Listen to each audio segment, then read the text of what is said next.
बताया माकड़ा देव, ठीक है। और एक पंचायत भी पूछी जा सकती है कि कौन सी पंचायत थी, तो माकड़ा देव पंचायत, बिल्कुल ठीक है ना। तो ये तीनों फैक्ट याद रखिएगा। और राजस्थान के जो सेकंड फेज में 6 जिले शामिल किए गए थे, वो 6 जिले कौन से थे, उनका भी अगर नाम याद है आपको तो वो भी बता सकते हैं आप। 2006 में जो राजस्थान के 200 जिले थे, वो इंडिया के 200 जिले थे, उसमें राजस्थान के 6 जिले शामिल थे। कौन कौन से थे वो?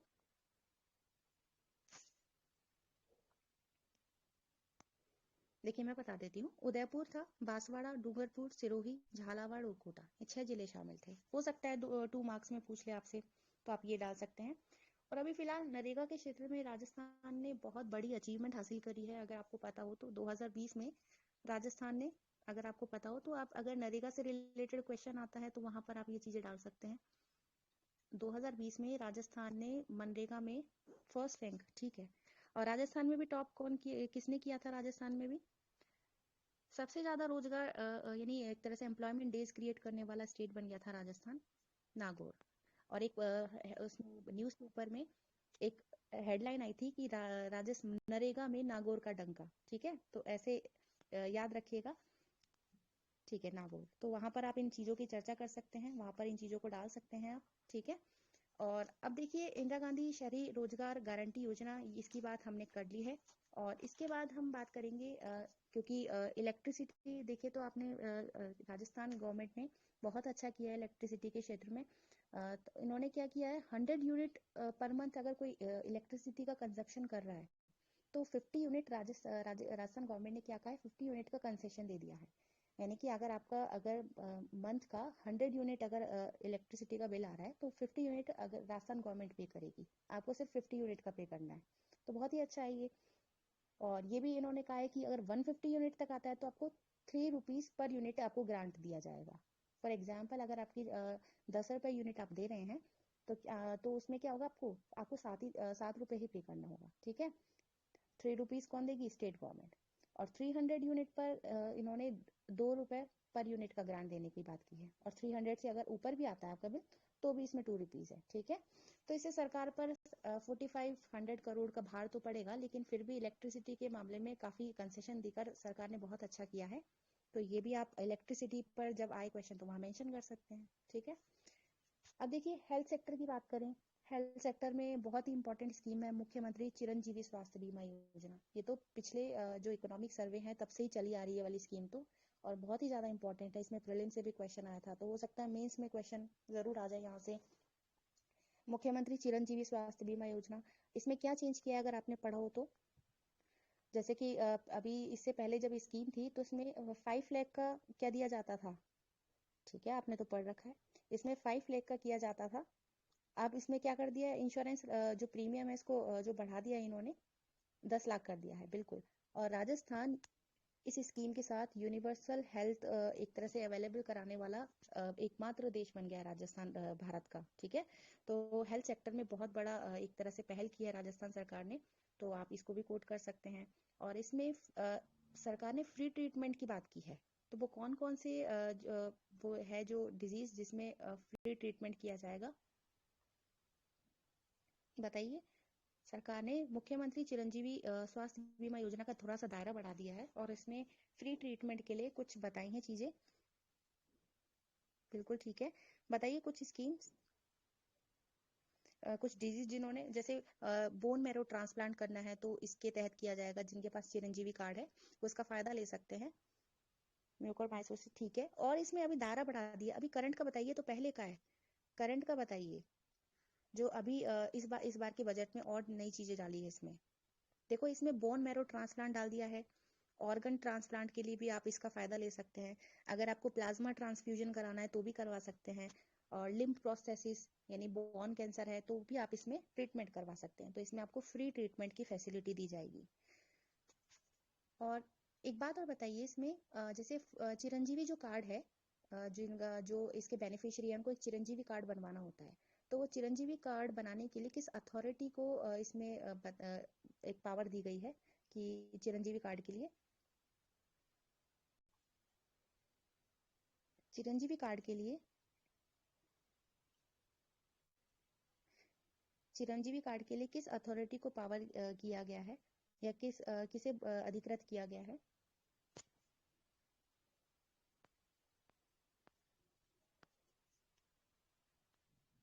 जनरल अथॉरिटी नहीं, डीएम है।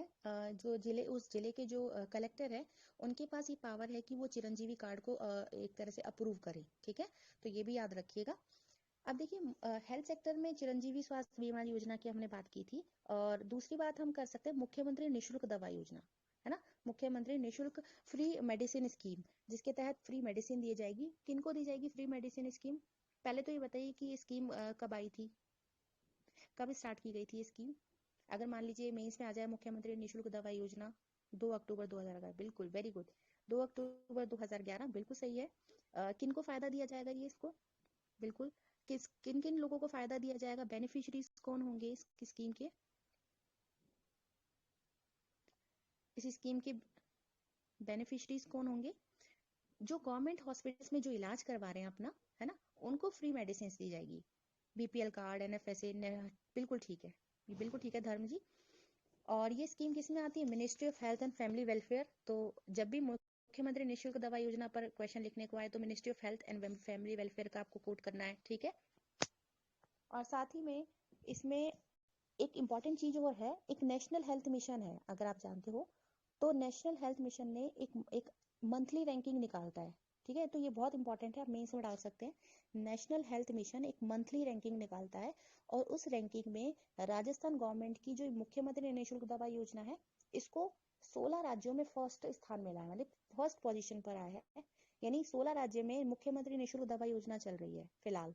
और उन 16 स्टेट्स में राजस्थान टॉप मोस्ट रैंक पर आया है, फर्स्ट रैंक पर आया है नेशनल हेल्थ मिशन की जो मंथली रैंकिंग है उसके अंदर। तो बहुत ही इंपॉर्टेंट है, हेल्थ सेक्टर का क्वेश्चन आता है तो वहां पर आप ये चीजें डाल सकते हैं। ठीक है। अब नेक्स्ट स्कीम एक और बात कर लेते हैं हम, मुख्यमंत्री निशुल्क जांच योजना। दवा योजना की बात कर ली हमने, जांच योजना यानी मुख्यमंत्री फ्री ट्रीटमेंट स्कीम कब कब आई थी ये बताइए?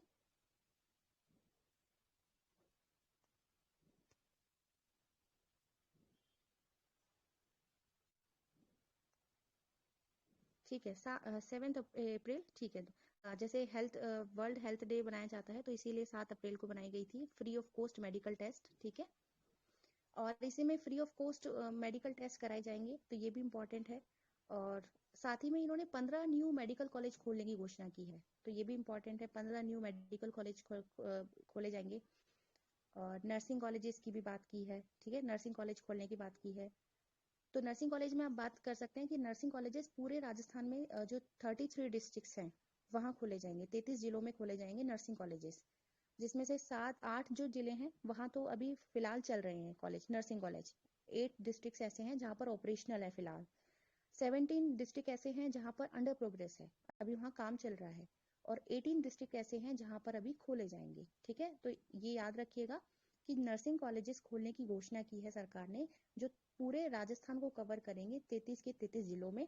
जिसमें से 8 तो अभी फिलहाल करंट में ऑपरेशनल है, 17 ऐसे हैं जहाँ पर अभी काम चल रहा है, और 18 ऐसे हैं जहाँ प्रपोज्ड है, जहाँ पर अभी नर्सिंग कॉलेजेस खोले जाएंगे। तो टारगेट क्या है नर्सिंग कॉलेजेस खोलने का? राजस्थान में खोले जाएंगे। ठीक है। अब देखिए, एक और बात की है इन्होंने, कहा है कि मेडिकल इंस्टीट्यूट और खोलेंगे। सरकार ने कहा है कि हम 250 करोड़ की लागत से मेडिकल इंस्टीट्यूट और खोलेंगे। वो कहाँ खोले जाएंगे मेडिकल इंस्टीट्यूट, अगर आपने पढ़ा हो तो? मेडिकल इंस्टीट्यूट खोलने की बात की है राजस्थान सरकार ने। जयपुर, जोधपुर, अजमेर, कोटा, याद रखिएगा। जयपुर, जोधपुर, अजमेर और कोटा मेडिकल इंस्टीट्यूट खोलने की बात की है। ठीक है, जयपुर कोटा बिल्कुल ठीक है, लेकिन जयपुर कोटा के साथ है जोधपुर और अजमेर भी। और नेक्स्ट इन्होंने बात की है डेंटल कॉलेजेस खोलने की, दंत महाविद्यालय, डेंटल कॉलेजेस खोले जाएंगे। कहाँ खोले जाएंगे? जोधपुर में खोले जाएगा, तो याद रखिएगा डेंटल कॉलेज जोधपुर में बात की है। और साथ में इन्होंने मोबाइल कैंसर डायग्नोस्टिक वैन की भी बात की है। मतलब एक ऐसी वैन होगी जो मोबाइल होगी, और जो कैंसर का शुरुआती चरण में ही पता लगाएगी। तो मोबाइल कैंसर डायग्नोस्टिक वैन भी जो फैसिलिटी है इसको भी अवेलेबल कराया है सरकार ने। और 2 ऐसे कॉलेज की बात की, जैसे आयुर्वेद महाविद्यालय, आपने नाम सुना होगा आयुर्वेद महाविद्यालय, और एक आयुर्वेद नर्सिंग महाविद्यालय। दोनों बताइए कहाँ पर है, अगर आपने पढ़ा हो तो। आयुर्वेद महाविद्यालय नहीं, जोधपुर भरतपुर में कौन सा है? आयुर्वेद महाविद्यालय, आयुर्वेद नर्सिंग महाविद्यालय है बलबीर जी, दोनों में फर्क है। आयुर्वेद महाविद्यालय एक हमारा है तारानगर चूरू में, याद सुन लीजिए ध्यान से। आयुर्वेद जो हमारा महाविद्यालय है वो हमारा है तारानगर चूरू में, और जो हमारा आयुर्वेद नर्सिंग महाविद्यालय है वो भरतपुर में खोला जाएगा। ठीक है, जोधपुर नहीं है आयुर्वेद यूनिवर्सिटी, हाँ जोधपुर आयुर्वेद यूनिवर्सिटी तो जोधपुर में है, बिल्कुल ठीक है। लेकिन अभी इन्होंने नए खोलने की घोषणा की है, जिसमें नर्सिंग तो भरतपुर में नर्सिंग कॉलेजेस, लेकिन जो आयुर्वेद सिर्फ महाविद्यालय है वो तारानगर में है। ठीक है, एक यूनानी इन्होंने बात की है, यूनानी कॉलेज भी खोले जाएंगे। कहाँ खोला जाएगा यूनानी? टोंक में खोला जाएगा, तो यूनानी कॉलेज भी टोंक में खोलने की बात की है। ठीक है, अच्छा एक इम्पॉर्टेंट स्कीम है, आपने सुनी होगी, शुद्ध के लिए युद्ध अभियान। सुना है आपने? शुद्ध के लिए युद्ध अभियान किससे रिलेटेड है ये स्कीम? ये स्कीम किससे रिलेटेड है, शुद्ध के लिए युद्ध अभियान?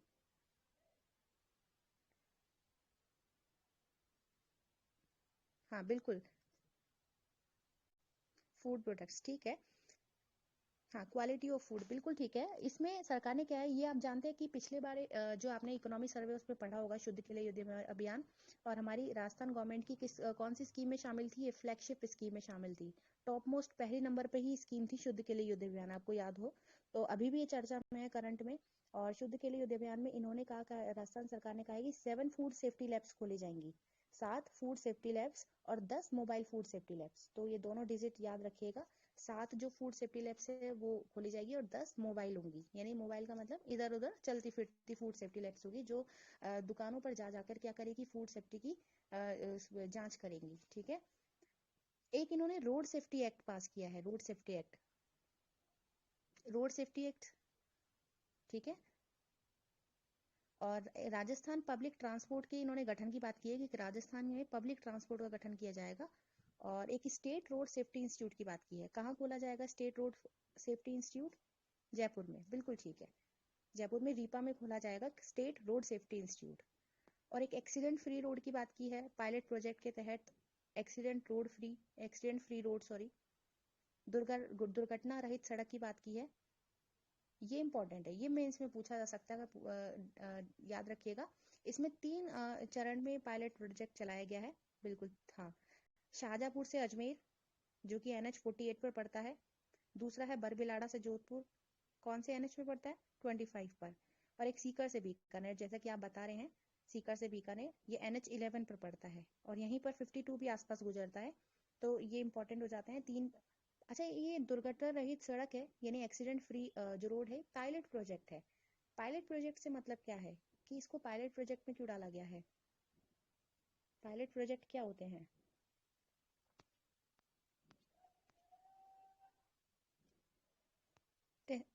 हाँ जी, पायलट प्रोजेक्ट ऐसे होते हैं जो एक्सपेरिमेंटल लेवल पर चलते हैं, यानी अभी फिलहाल उसको उन प्रोजेक्ट को एक्सपेरिमेंटल लेवल पर रखा जाता है। और जब उन्हें लगता है कि उनके रिजल्ट अच्छे आ रहे हैं, और उसके बाद उसको क्या कर दिया जाता है, उसका दायरा बढ़ा दिया जाता है। तो अभी फिलहाल जो एक्सीडेंट फ्री रोड है, ये जो पायलट प्रोजेक्ट पर चल रहा है 3 जगह पर, तो ये इंपॉर्टेंट है। तो पायलट प्रोजेक्ट से आपको शब्दावली भी याद रखनी है।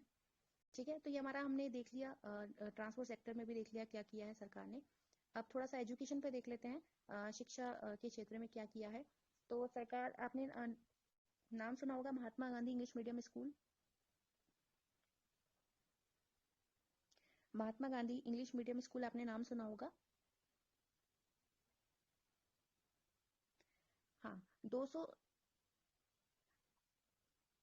Mahatma Gandhi English medium school, हाँ ठीक है। ये क्या है, अभी आपने पिछले बजट में पढ़ा होगा कि इसमें कितने थे स्कूल खोलने की बात की गई थी? 200 स्कूल खोलने की बात की गई थी, है ना। हाँ, RBSE पैटर्न, ये बिल्कुल याद रखिएगा, इंग्लिश मीडियम स्कूल है लेकिन किस पैटर्न पर है? ये RBSE पैटर्न पर। तो बहुत अच्छा इनोवेशन है, बिल्कुल। अब इसको हजार हजार बढ़ा दिए गए हैं, 1000 इन विलेजेस यानी रूरल सेक्टर में, और 1000 कहाँ कर दिए गए? अर्बन एरियाज में। तो टोटल कितने हो गए ये? 2000 हो चुके हैं, यानी जो 200 Mahatma Gandhi English medium school थे, वो बढ़कर कितने हो गए हैं अब? 2000 हो गए हैं। 1000 गाँव में बढ़ा दिए हैं और 1000 शहरी क्षेत्रों में। ठीक है, और एक एजुकेशन हब बनाने की बात की है, अगर आपने सुना हो तो, एजुकेशन हब बनाने की बात की। किसको बनाया जाएगा हब? 1200 नहीं थे, पहले 200 थे। एक एजुकेशन हब बनाने की बात की है राजस्थान में, और किस सिटी को बनाया जा रहा है वो, किस किसे बनाया जा रहा है एजुकेशन, जयपुर को। ठीक है, जयपुर को, जीएलएन मार्ग है जो जयपुर का, उसको एजुकेशन हब बनाया जाएगा। और एक है Mahatma Gandhi institute of governance and social science. Mahatma Gandhi institute of governance and social science, यानी सोशल साइंस के लिए एक इंस्टीट्यूट तैयार किया जाएगा। वो कहाँ किया जाएगा, वो भी जयपुर में किया जाएगा 225 करोड़ की लागत से। ठीक है, इस पर 225 करोड़ सरकार खर्च करेगी। और एक राजा रामदेव पोद्दार रेजिडेंशियल स्कूल भी खोला जाएगा। ठीक है, तो ये भी इंपॉर्टेंट है, इस पर सरकार 100 करोड़ रुपए खर्च करेगी। बिल्कुल। और गर्ल्स कॉलेजेस खोलने की बात की है सरकार ने। सरकार ने कहा है कि हम जो 19 डिस्ट्रिक्ट्स हैं राजस्थान के, है ना, उनको क्या करेंगे, वहां पर 36 गर्ल्स कॉलेजेस खोलेंगे। और उसमें जैसे अलवर भी है, अलवर का जो बहरोड वाला क्षेत्र है, किशनगढ़ बास वाला, उसको उसमें शामिल किया गया है। तो प्रदेश के 19 जिले ऐसे होंगे जहां पर 36 गर्ल्स कॉलेजेस खोले जाएंगे। ठीक है। एक इन्होंने बात की है centre of excellence and research की। Centre of excellence and research की स्थापना की जाएगी, जहां पर आपको रिसर्च और इनोवेशन, इसका एक सेंटर प्रोवाइड कराया जाएगा। वो कहाँ पर कराया जाएगा, centre of excellence and research, नहीं न्यू दिल्ली नहीं, राजस्थान में। राजस्थान में जोधपुर में। जोधपुर में भी कौन सी विश्वविद्यालय है वो, मौलाना आजाद विश्वविद्यालय। तो याद रखिएगा, मौलाना आजाद जो विश्वविद्यालय है, वहां पर centre of excellence and research की स्थापना की जाएगी। ठीक है। अच्छा, आपने एक सुना होगा मुख्यमंत्री कोचिंग, जो अनुप्रति कोचिंग योजना है, सुना है आपने, मुख्यमंत्री अनुप्रति कोचिंग योजना। हाँ, तो क्या है इस स्कीम में, क्या क्या कराया जाएगा, मुख्यमंत्री कोचिंग जो अनुप्रति कोचिंग योजना है, सरकार क्या करना चाह रही है इसके माध्यम से। ठीक है, आंकड़े तो आपको बहुत याद है। गवर्नमेंट एग्जाम्स की तैयारी के लिए क्या देगी सरकार, इंसेंटिव देगी, बिल्कुल ठीक है। हाँ, इसमें जो पहले 7,000 थे स्टूडेंट्स शामिल थे इसमें, वो 7,000 से इन्होंने बढ़ाकर कितने कर दिए, 15,000 कर दिए हैं। बिल्कुल 15,000 स्टूडेंट्स को बेनिफिट मिलेगा इस साल के बजट में। ठीक है, तो पहले की स्कीम है, तो स्कीम से रिलेटेड कब शुरू हुई थी, क्या इसका उद्देश्य है, वो याद रखिएगा इसमें। ठीक है। और अब थोड़ा सा स्पोर्ट्स में देख लेते हैं। स्पोर्ट्स में, आप देश के युवा हैं तो स्पोर्ट्स के मामले में आपको तो जानकारी होगी। क्या बात की है स्पोर्ट्स में, इन्होंने कहा है कि रेजिडेंशियल पैरा स्पोर्ट्स एकेडमी खोली जाएगी, है ना। अभी खोली नहीं है, अभी इन्होंने एक प्रस्ताव रखा है कि एक रेजिडेंशियल यानी आवासीय पैरा खेल अकादमी खोली जाएगी। कहाँ खोली जा रही है वो, 2 जगह खोली जाएगी राजस्थान में, जयपुर जोधपुर में। बिल्कुल ठीक है, रेजिडेंशियल पैरा स्पोर्ट्स एकेडमी कहाँ खोली जाएगी, जयपुर और जोधपुर में। ठीक है। और अभी फिलहाल जो पैरा प्लेयर्स हैं, आप सब जानते हैं पैरा प्लेयर्स हैं, उनको सरकार ने कुछ इंसेंटिव्स दिया है कि जो ओलंपिक्स में पदक विजेता है, जो अभी जो राजस्थान से हैं, उनको सरकार ने कुछ लैंड अलॉट करने की बात की है ना, 25 बीघा लैंड, बिल्कुल 25 बीघा लैंड देने की बात की है, जो ओलंपिक्स पदक विनर है इस बार के। और उनको टेक्नोलॉजिकल ट्रेनिंग, है ना, और ट्रेनिंग जो इक्विपमेंट होते हैं, वो सब चीजें दिए जाएंगी, सरकार ने इसकी भी बात की है। अच्छा, एक इन्होंने सरकार ने, जैसे आपके लिए मेन से मान लीजिए आ जाए कि ट्रेडिशनल स्पोर्ट्स को प्रमोट करने के लिए राजस्थान गवर्नमेंट क्या कर रही है, तो अभी जैसे कुश्ती स्टेडियम का विकास किया है अभी, पता है वो कुश्ती स्टेडियम, अलग से मतलब एक कुश्ती स्टेडियम बनाया है सरकार ने, कहाँ बनाया है, राजस्थान में, भरतपुर में, तो याद रखिएगा भरतपुर। हाँ बिल्कुल, रेसलिंग और कबड्डी दोनों के लिए है। सरकार ने जो हमारे परंपरागत खेल है, क्योंकि अब धीरे धीरे यहाँ से लोगों का रुझान हटता जा रहा है कुश्ती कबड्डी, और ये हमारे एक तरह से मिट्टी से जुड़े हुए खेल है। तो सरकार ने इनको प्रमोट करने के लिए एक अलग से एक सेपरेट स्टेडियम बनाया है, रेसलिंग के लिए और कबड्डी के लिए, दोनों के लिए। और वो कहाँ है, भरतपुर में। तो पारंपरिक खेल को अगर प्रमोट करने के लिए राजस्थान गवर्नमेंट इतने अच्छे प्रयास कर रही है, तो वो आप मेंशन कर सकते हैं। और एक मल्टीपर्पज इंडोर स्टेडियम की बात की है, एक ऐसा स्टेडियम होगा जो मल्टीपर्पज होगा, टोंक में, है ना। हाँ, तीरंदाजी अकादमी डूंगरपुर, ये तो पिछले बार की बजट में भी थी तीरंदाजी अकादमी। इस बार तो इन्होंने एक रेसलिंग के लिए अलग से स्टेडियम की बात की है, मल्टीपर्पज इंडोर स्टेडियम टोंक में। और एक इन्होंने एक्सपेंशन की बात की है कि ये जो शारीरिक शिक्षा जो कॉलेजेस होते हैं, फिजिकल एजुकेशन जो कॉलेजेस होते हैं, इनकी सरकार ने बोला है कि इनका एक्सपेंशन करेगी और इनका अपग्रेडेशन करेगी, यानी इनका एक तरह से विस्तार भी करेगी और उन्नयन भी करेंगी। तो कहाँ गए ये शारीरिक शिक्षा महाविद्यालय, जोधपुर में। ठीक है, तो जोधपुर में सरकार ने इसकी बात की है, बिल्कुल। और एक राजस्थान स्टेट स्पोर्ट्स इंस्टीट्यूट की बात की है कि राजस्थान राज्य जो क्रीड़ा इस संस्थान है उसको भी स्थापित करेगी। कहाँ पर है ये? जोधपुर। देखिए गहलोत जी हमारे जो मुख्यमंत्री हैं हमारे जोधपुर के रहने वाले हैं, तो ज्यादातर जो आंसर्स होते हैं वो जोधपुर ही इस बार निकलेंगे। बहुत जोधपुर में बहुत काम किया सरकार राजस्थान गवर्नमेंट ने, ठीक है। अब देखिए इन्होंने युवा की बात की है, तो हमारे बजट में बहुत अच्छी लाइन दी गई है। वो बहुत अच्छी लाइन है जो आप उन लाइन को मेंस में यूज कर सकते हैं। तो उसमें पहली लाइन तो ये थी, जैसे मैं बजट देख रही थी तो उसमें था कि युवा पीढ़ी सिंह की भांति सभी समस्याओं से लड़ सकती है। एक स्वामी विवेकानंद जी का कोटेशन दिया हुआ था कि young generation can face all the problems like a line, है ना। तो ये आप जैसे कोई ऐसे आता है, कोई निबंध आप लिखते हैं तो वहां पर ये कोट कर सकते हैं, क्योंकि बजट में मेंशन की हुई है स्वामी विवेकानंद जी की लाइन, तो वहां आप ये डाल सकते हैं। और एक इंदिरा गांधी जी की लाइन भी थी कि opportunities are not offered, they must be wrested and work for. ठीक है, यानी जो हमें अवसर होते हैं वो हमें ऑफर नहीं किए जाते, वो क्या किए जाते हैं, वो हम खींचते हैं ऑफर्स को और उसके लिए काम करते हैं। ऐसा नहीं है कि हमारे सामने अवसर खुद आएगा, हमें अवसर को लाना पड़ता है अपने जीवन में। तो ये भी इंदिरा गांधी का बहुत इंपॉर्टेंट फैक्ट है, जो कोटेशन है कहीं भी आप यूज कर सकते हैं मेंस में ऐसे में, ठीक है। देखिए स्पोर्ट्स के बात कर ली हमने, युवा के क्षेत्र में सरकार ने एक नेहरू यूथ ट्रांजिट हॉस्टल की बात की है कि एक हॉस्टल बनाया जाएगा, नेहरू यूथ ट्रांजिट हॉस्टल, और एक फैसिलिटेशन सेंटर होगा। कहाँ पर होगा ये? एक हॉस्टल तैयार किया जाएगा नेहरू यूथ नाम से। कहाँ खोला जाएगा ये? कहाँ खोला जाएगा? दिल्ली। दिल्ली कहाँ आ गए? Nehru youth transit hostel and facilitation centre Udaipur में खोला जाएगा, ठीक है, तो याद रखिएगा। और Rajiv Gandhi knowledge service innovation hubs की भी बात की इन्होंने, जयपुर, जोधपुर और कोटा तीनों जगह खोले जाएंगे ये राजीव गांधी नॉलेज सर्विस। ये इसका इम्पोर्टेंट ये है कि राजीव गांधी जो नॉलेज सर्विस इनोवेशन हब्स हैं, यहाँ पर महिलाओं के लिए क्या है कि इन्होंने बहुत एक इनोवेटिव आइडिया दिया है। इनके लिए महिलाओं के लिए डब्ल्यू हब बनाए जाएंगे। तो विमेन से रिलेटेड कहीं आपको लिखना हो तो आप इसका मेंशन कर सकते हैं कि Rajiv Gandhi knowledge service innovation hubs खोले जा रहे हैं जयपुर, जोधपुर, कोटा में, जो कि एक तरह से महिला सशक्तिकरण को बढ़ावा दे रहे हैं। तो विमेन एम्पावरमेंट में अगर आपको कहीं कुछ लिखना हो तो आप ये चीजें डाल सकते हैं, ठीक है। अब जैसे आपको पता है कि अभी एग्जाम में कितनी वो हो रही है धांधलियां, जैसे रीट का एग्जाम अभी रद्द कर दिया गया है, तो उसके लिए सरकार ने एंटी चीटिंग सेल और बनाया है, ठीक है, ताकि लोग चीटिंग ना कर सके। तो एंटी चीटिंग सेल का गठन किया है ताकि भर्ती परीक्षाओं में जो कि अनियमितताएं हो रही हैं, जो धांधलियां हो रही हैं, उनको रोका जा सके।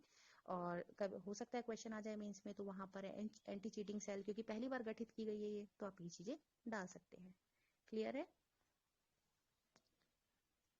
और अब थोड़ा सा इंडस्ट्रियल सेक्टर की बात कर लेते हैं कि इंडस्ट्रियल सेक्टर में क्या क्या सरकार ने बात की है। तो आपने सुना होगा मल्टी स्टोरेड इंडस्ट्रियल कॉम्प्लेक्स खोलने की बात की है सरकार ने। मल्टी स्टोरेड इंडस्ट्रियल कॉम्प्लेक्स, यानी एक ऐसा कॉम्प्लेक्स खोला जाएगा, ऐसा एक इंडस्ट्रियल हब खोला जाएगा जहां पर आपको एक ही छत के नीचे सारी चीजें मिल जाएंगी, है ना। कहाँ खोला जा रहा है वो? राजस्थान में 2 जगह खोला जा रहा है मल्टी स्टोरेड इंडस्ट्रियल कॉम्प्लेक्स। कहाँ खोला जा रहा है?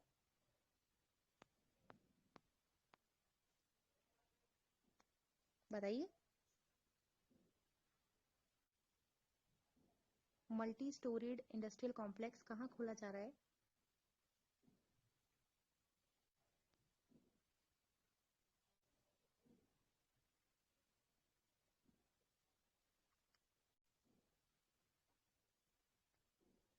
बताइए। एक सेकंड। अलवर में? बिल्कुल ठीक है, अलवर में। अलवर में भी कहाँ पर? भिवाड़ी में खोला जा रहा है, और बोरनाड़ा, जोधपुर, बिल्कुल कमेंट आ गए हैं आपके। 2 जगह खोला जा रहा है, अलवर में तो एक भिवाड़ी में, और जोधपुर में बोरनाड़ा में। तो अलवर और जोधपुर एक मॉडल के रूप में काम करेंगे, जहां पर क्या होगा, मल्टी स्टोरेड इंडस्ट्रियल हब होंगे, है ना, मल्टी स्टोरेड इंडस्ट्रियल कॉम्प्लेक्स। ऐसा कॉम्प्लेक्स होगा जहां पर आपको इंडस्ट्रियल जो प्रोडक्ट्स हैं वो एक ही छत के नीचे मिल जाएंगे सारे।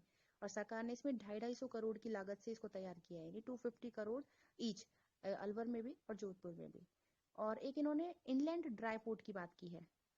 इनलैंड ड्राई पोर्ट, आपने बहुत सारे बंदरगाह देखे होंगे, लेकिन ये इनलैंड यानी लैंड पर स्थित होने वाला ड्राई पोर्ट है। अजमेर नहीं, अजमेर नहीं है। जोधपुर, बिल्कुल। जैसे कि हम बहुत सारा अपना इंपोर्ट करते हैं मिडिल ईस्ट एशिया से, जो भी है वहां से हम बहुत सारा इंपोर्ट करते हैं, तो वहाँ जो सारा जो सामान है वो जोधपुर में कलेक्ट हुआ, देन वहां से ट्रांसपोर्ट कर दिया जाएगा राजस्थान के डिफरेंट पार्ट्स में और इंडिया में। ठीक है, तो कहाँ पर है ये? जोधपुर में। और इसका 383 स्क्वायर किलोमीटर के एरिया में ये जो इनलैंड ड्राई पोर्ट है इसकी स्थापना की गई है। ठीक है। एक इन्होंने 55 बाड़मेर में एक इन्वेस्टमेंट और किया है, अगर आपको याद आ रहा हो तो। कौन सा इन्वेस्टमेंट किया इन्होंने? पेट्रोलियम केमिकल के लिए एक इन्वेस्टमेंट किया है पचपदरा बाड़मेर में। तो यहाँ तो इन्वेस्टमेंट होते रहते हैं, ज्यादा इंपॉर्टेंट है नहीं। अच्छा, एक बहुत इंपॉर्टेंट स्कीम है इंदिरा रसोई योजना। बहुत पिछले बजट से ये बहुत करंट में है। और इंदिरा रसोई योजना कब शुरू हुई थी? इंदिरा रसोई योजना मिसलेनियस में थोड़ा सा देख लेते हैं। इंदिरा रसोई योजना कब शुरू हुई थी? हाँ, दिसंबर नहीं, अगस्त में संजय जी। 20 अगस्त 2020 को शुरू हुई थी योजना। और उस वक्त कितनी रसोइयाँ थी? 358 रसोइयाँ थी, जिनके माध्यम से जो कोई व्यक्ति है वहाँ पर खाना दे सकता था। और अभी फिलहाल वो जो रसोइयाँ है, 1 अप्रैल 2022 से रसोइयाँ बढ़कर कितनी हो गई है? 1000, बिल्कुल। अभी अब आंकड़ा थोड़ा इजी हो गया याद करना। यहाँ पर तो आंकड़े बिल्कुल ऐसे मान के चलिए, खंभों की संख्या भी पूछ ली जाती है। तो 358 तो थोड़ा सा मुश्किल था याद करना, लेकिन हाँ अभी इन्होंने 1000 कर दिया रसोइयाँ, तो इजी हो गया याद करना। इनकी रसोइयों की संख्या भी बढ़ गई है। ठीक है। और एक इन्होंने मुख्यमंत्री दिव्यांग स्कूटी योजना की बात की है, जिसमें स्कूटियों की संख्या भी बढ़ा दी है। हाँ, ये तो सबको पता है, 8 रुपए में थाली 20 की। ठीक है, बताइए। हाँ, स्कूटी इन्होंने पहले कितनी थी? 2000, बिल्कुल मोनिका जी। अब ये स्कूटी इनको बिल्कुल सही बता रहे हैं आप, 5000 कर दी है इन्होंने बढ़ाकर, मुख्यमंत्री दिव्यांग स्कूटी योजना। ठीक है। एक कालीबाई भील देवनारायण योजना की बात की है, उसमें भी स्कूटी देते हैं ये महिलाओं को, जो गर्ल्स जो एजुकेशन के क्षेत्र में अच्छा काम करती हैं। उसमें उसमें कितनी बढ़ा दी है? मुख्यमंत्री दिव्यांग स्कूटी में तो 2000 से 5000 कर दी है। ठीक है। लेकिन कालीबाई भील और ये जिसे देवनारायण योजना भी नाम से भी जाना जाता है, नहीं 15,000 नहीं है, 20,000 कर दी है। पहले 13,000 थी, और जिसे बढ़ाकर क्या कर दिया? 20,000 कर दिया है। ठीक है। हाँ, अब एक स्कीम और है, देखिए, इंदिरा गांधी मातृत्व पोषण योजना। Indira Gandhi maternity nutrition scheme कब स्टार्ट हुई थी? ये पूछा जा सकता है मीन्स में। इंदिरा गांधी क्योंकि पहले भी चर्चा में थी, 2020 में आई थी 19 नवंबर को। Indira Gandhi maternity nutrition scheme last year के बजट में थी, इस बार भी है। लेकिन लास्ट ईयर के बजट में ये जो स्कीम थी पायलट प्रोजेक्ट के रूप में थी। लेकिन अगर अब फिलहाल अगर इससे क्वेश्चन आता है तो आप उसको चेंज करके लिखना होगा। पायलट प्रोजेक्ट के रूप में कैसे थी? कहाँ चलाई जा रही थी? इंदिरा गांधी जो मैटरनिटी न्यूट्रिशन स्कीम है, ये पायलट प्रोजेक्ट के रूप में थी लास्ट ईयर के बजट में। और कहाँ चलाई जा रही थी? ट्राइबल डिस्ट्रिक्ट्स में, प्रतापगढ़, बांसवाड़ा, डूंगरपुर, उदयपुर, ये 4 जिलों में चल रही थी, है ना। अभी फिलहाल ये पायलट प्रोजेक्ट के रूप में बंद हो गई है। अब इसको कंप्लीट यानी पैन राजस्थान में इसको लागू कर दिया गया है ना। और इसमें कितनी किश्त, इसमें कितना दिया जाएगा ट्राइबल कम्युनिटी को? कितना इसमें अमाउंट दिया जाएगा?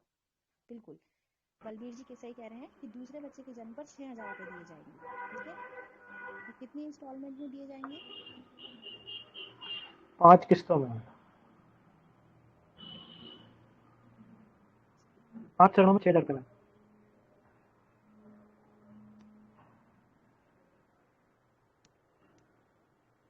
5 इंस्टॉलमेंट में, ठीक है। कौन सी इंस्टॉलमेंट ऐसी होगी जिसमें ये राशि थोड़ी बढ़ के होगी? फर्स्ट में 1000 है, सेकंड में 1000 है, थर्ड में भी 1000 है, फोर्थ में कितनी है? फोर्थ में 2000, हाँ, बच्चे के जन्म। फोर्थ में 2000, बिल्कुल। देखिए याद रखिएगा, 6,000 रुपए दिए जाएंगे सेकंड चाइल्ड की बर्थ पर। और वो इंस्टॉलमेंट कितनी होगी? 5 इंस्टॉलमेंट होगी। फर्स्ट, सेकंड, थर्ड और फिफ्थ, ये 4 इंस्टॉलमेंट 1,000 की होगी। लेकिन जो फोर्थ इंस्टॉलमेंट होगी वो 2000 की होगी। ठीक है। तो ट्राइबल, क्योंकि आपको पता है कि ट्राइबल कम्युनिटी क्या है, हमारी एक तरह से ह्यूमन हेरिटेज है। तो हम नहीं चाहेंगे कि हमारे राजस्थान से, हमारे इंडिया से ये कम्युनिटी खत्म हो, विलुप्त हो जाए। तो सरकार ने इनकी पॉपुलेशन को इंक्रीज करने के लिए क्या किया है? ये स्कीम चलाई है, ताकि वो एक तरह से फैमिली प्लानिंग को ना करें, और साथ में क्या कर सके, अपने सेकंड चाइल्ड को प्रमोट कर सके। ठीक है। तो पायलट प्रोजेक्ट के रूप में थी, लेकिन अब फिलहाल ये क्या हो गई, ये पूरे राजस्थान में चलाई जा रही है। ठीक है। एक पालनहार योजना है जो अभी ये करंट पिछले साल के बजट में भी थी और इस बार में भी है, पालनहार योजना। पालनहार योजना में कितनी राशि थी पहले अगर आपने पढ़ा हो तो? इसमें 0 to 6 एज ग्रुप के जो अनाथ बच्चे हैं उनको ये सहायता राशि दी जाती है, और 0 to 6 और 6 to 18। पहले कितनी थी? पहले 500 पर मंथ थी 0 to 6 जो एज ग्रुप के बच्चे हैं, लेकिन वो 500 पर मंथ को बढ़ा के कितनी कर दी है? 1500 पर मंथ। बिल्कुल। 0 to 6 वाले जो एज ग्रुप के बच्चे हैं उनके लिए 1500 रुपये पर मंथ हो चुकी है, 1500 पर मंथ। आप क्या बता रहे हैं? और 0 to 18 जो एज ग्रुप है उनके लिए 2500 पर मंथ है, जो पहले 1000 पर मंथ थी। तो याद रखिएगा 0 to 6 के लिए अब 1500 हो गई है और 0 to 18 के लिए अब 2500। ठीक है। तो पालनहार योजना में भी राशि बढ़ा दी गई है।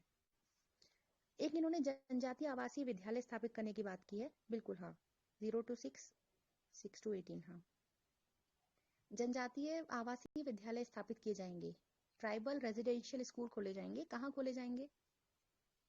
यानी एक ऐसे स्कूल खोले जाएंगे जहाँ जो ट्राइबल रह भी सकेंगे और साथ में अपनी एजुकेशन भी ले सकेंगे।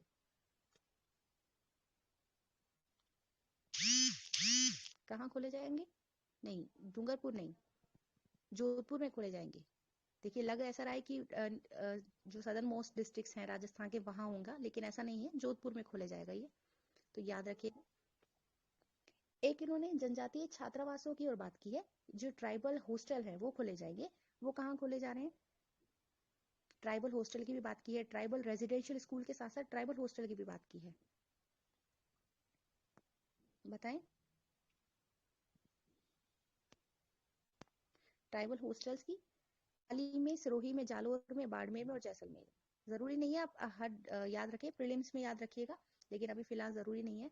एक सावित्रीबाई फुले बालिका हॉस्टल की बात की है, सावित्रीबाई फुले बालिका हॉस्टल, गर्ल्स हॉस्टल की बात की है, जो जैसलमेर, अजमेर, टोंक में खोले जाएंगे।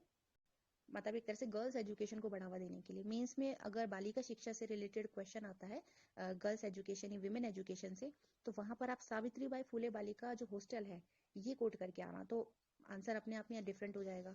ठीक है। अब देखिए मुख्यमंत्री एक क्षेत्रीय ग्रामीण विकास योजना है जो बजट 2022-23 में आई है, मुख्यमंत्री क्षेत्रीय ग्रामीण विकास योजना। इसके तहत इन्होंने, सरकार ने कहा है कि डेवलपमेंट अथॉरिटी बनाई जाएगी, वो अथॉरिटी उदयपुर और कोटा में स्थापित होगी। ठीक है। अब देखिए एक बहुत इंपॉर्टेंट स्कीम है, आपने सुना होगा smart city mission. Smart city mission आपने सुना है? राजस्थान की ये स्कीम है या फिर सेंट्रल गवर्नमेंट की? Smart city mission central government की है, बिल्कुल। तो इस साल के बजट में, हाँ काजू, ठीक है, ट्रिक भी याद रखते हैं आप। राजस्थान ने इस बार Rajasthan smart city mission launch किया है। तो देखिए थोड़ा सा कॉन्सेप्ट समझिए। जो स्मार्ट सिटी मिशन है इसमें राजस्थान के कितने शहर शामिल थे स्मार्ट सिटी मिशन में? जो 2015 में आई थी, केंद्र सरकार की स्कीम थी। 4 थे, कौन कौन से थे वो? जैसे ऊपर एक ट्रिक भी बताई है, काजू, ठीक है। कोटा, अजमेर और जयपुर और उदयपुर। ठीक है, ये 4 थे। और ये चारों ही देखिए संभाग, राजस्थान संभाग में आते हैं। चारों ही जिले आते हैं राजस्थान संभाग में। कोटा भी आता है, अजमेर में भी आता है, और जयपुर भी आता है, और उदयपुर भी आता है। क्लियर? लेकिन सरकार ने सेंट्रल गवर्नमेंट से काफी बार अपील की थी कि हमारे जो आपका स्मार्ट सिटी मिशन चल रहा है उसमें आप हमारे 3 संभाग और रह गए हैं उन्हें भी शामिल कर लीजिए। लेकिन कुछ कारणवश शामिल नहीं हो पा रही थी। तो नहीं होने के कारण अभी राजस्थान सरकार ने क्या किया है, राजस्थान सरकार ने अपना एक स्मार्ट सिटी मिशन लॉन्च किया है, ताकि उन संभागों को शामिल किया जा सके जो स्मार्ट सिटी मिशन में नहीं थे। ठीक है। तो अभी बहुत अच्छी स्कीम है स्मार्ट सिटी में। अगर आए क्वेश्चन तो आप राजस्थान स्मार्ट सिटी मिशन की चर्चा कर सकते हैं। तो फिलहाल कितने जिलों इसमें शहरों को शामिल किया है राजस्थान के? मोनिका जी ने जवाब दिया है जोधपुर, बीकानेर, और अलवर, भरतपुर, भीलवाड़ा, चित्तौड़गढ़। अब देखिए जो मोनिका जी ने जो ये नाम लिखे हैं 6 के 6, इसमें देखिए 3 संभाग और आ गए हैं, आ रहे हैं 3 संभाग के साथ साथ 3 जिले अलग हैं। तो देखिए अब अगर क्वेश्चन आ जाता है कि स्मार्ट सिटी मिशन में राजस्थान के कितने संभाग शामिल हैं, क्या सभी संभाग शामिल है राजस्थान में? अगर मीन्स में आ जाता है 2 मार्क्स में कि राजस्थान स्मार्ट सिटी मिशन में शामिल संभागों को लिखिए, तो आपकी क्या 6 के 6 संभाग लिख के आएंगे ना राजस्थान स्मार्ट सिटी मिशन में? बताइए। अगर राजस्थान स्मार्ट सिटी मिशन का क्वेश्चन आ जाता है और पूछा जाता है कि इसमें कितने राजस्थान के संभाग शामिल है, तो कितने शामिल है इसमें? इसमें राजस्थान के 3 संभाग शामिल है, ठीक है। क्योंकि 4 संभाग तो स्मार्ट सिटी, 4 संभाग किसमें थे? केंद्र सरकार की जो 2015 की स्कीम थी स्मार्ट सिटी मिशन, उसमें थे। अभी फिलहाल कितने हैं इसमें? 3 हैं, ठीक है। लेकिन फिलहाल स्मार्ट सिटी मिशन अगर केंद्र और राज्य दोनों की बात करें तो हमारे सारे संभाग आ चुके हैं, और राजस्थान में सिर्फ 3 ही है, ठीक है। और 3 संभागों के अलावा 3 अलग से जिले कौन से हैं? अलवर, भीलवाड़ा, चित्तौड़गढ़, ठीक है। याद रहेगा सब? याद रहेगा सब आपको? अब देखिए इन्होंने बात की है एक multi modal integrated ISBT hub. कहाँ खोला जाएगा multi modal integrated ISBT hub? ये खोला जाएगा हमारा सिंधी कैंप में, ठीक है। Sindhi camp Sikar road, Ajmer road, Agra road, Tonk road, Delhi road यहाँ पड़ता है, तो इस पर खोला जाएगा, ठीक है। यहाँ पर क्या है, सैटेलाइट बस टर्मिनल बनाए जाएंगे, टर्मिनल बनाए जाएंगे सैटेलाइट के माध्यम से, जो बस के जो एक्सीडेंट हो जाते हैं उनको एक तरह से चेक किया जा सकेगा इस माध्यम से, ठीक है। अब देखिए एनर्जी के सेक्टर में क्या क्या बात की है आपने। बहुत एनर्जी सेक्टर में राजस्थान में पढ़ा होगा सुपर थर्मल पावर प्रोजेक्ट और सुपर क्रिटिकल, दोनों में फर्क क्या है बताइए एक बार। सुपर थर्मल पावर प्रोजेक्ट क्या है, सुपर क्रिटिकल पावर प्रोजेक्ट क्या है? क्योंकि इसमें बजट में बात की है छबड़ा जैसे तापीय विद्युत गृह, काली सिंध की बात की है, लिग्नाइट कोला की बात की है। तो मैं चाह रही हूँ कि आप एक बार बता दें कि सुपर थर्मल पावर प्रोजेक्ट क्या होता है और सुपर क्रिटिकल क्या होता है। 1000 megawatt super thermal, Sanjay ji, हाँ ठीक कह रहे हैं आप। अगर किसी भी पावर प्लांट की अगर कैपेसिटी 1000 मेगावाट या उससे ज्यादा है तो सुपर थर्मल में आता है, ठीक है। सुपर क्रिटिकल, सुपर थर्मल तो आपने बता दिया, ठीक है। हाँ संजय जी का जवाब ठीक है। सौरभ जी आपने थोड़ा सा क्लियर नहीं किया है, आपने 500 मेगावाट तो लिख दिया है, लेकिन 500 मेगावाट टोटल कैपेसिटी है या यूनिट की है? संजय जी बिल्कुल सही कह रहे हैं कि 500 मेगावाट ईच यूनिट, अगर किसी भी यूनिट की 500 मेगावाट या उससे ज्यादा है तो वो सुपर क्रिटिकल आ जाएगा। अच्छा इसी के साथ आप मुझे ये बता दीजिए कि राजस्थान में 4 ऐसे पावर प्लांट है, ठीक है, 4 ऐसे पावर प्लांट है जो सुपर थर्मल और सुपर क्रिटिकल दोनों है, वो बताइए। सुपर थर्मल और सुपर क्रिटिकल दोनों है।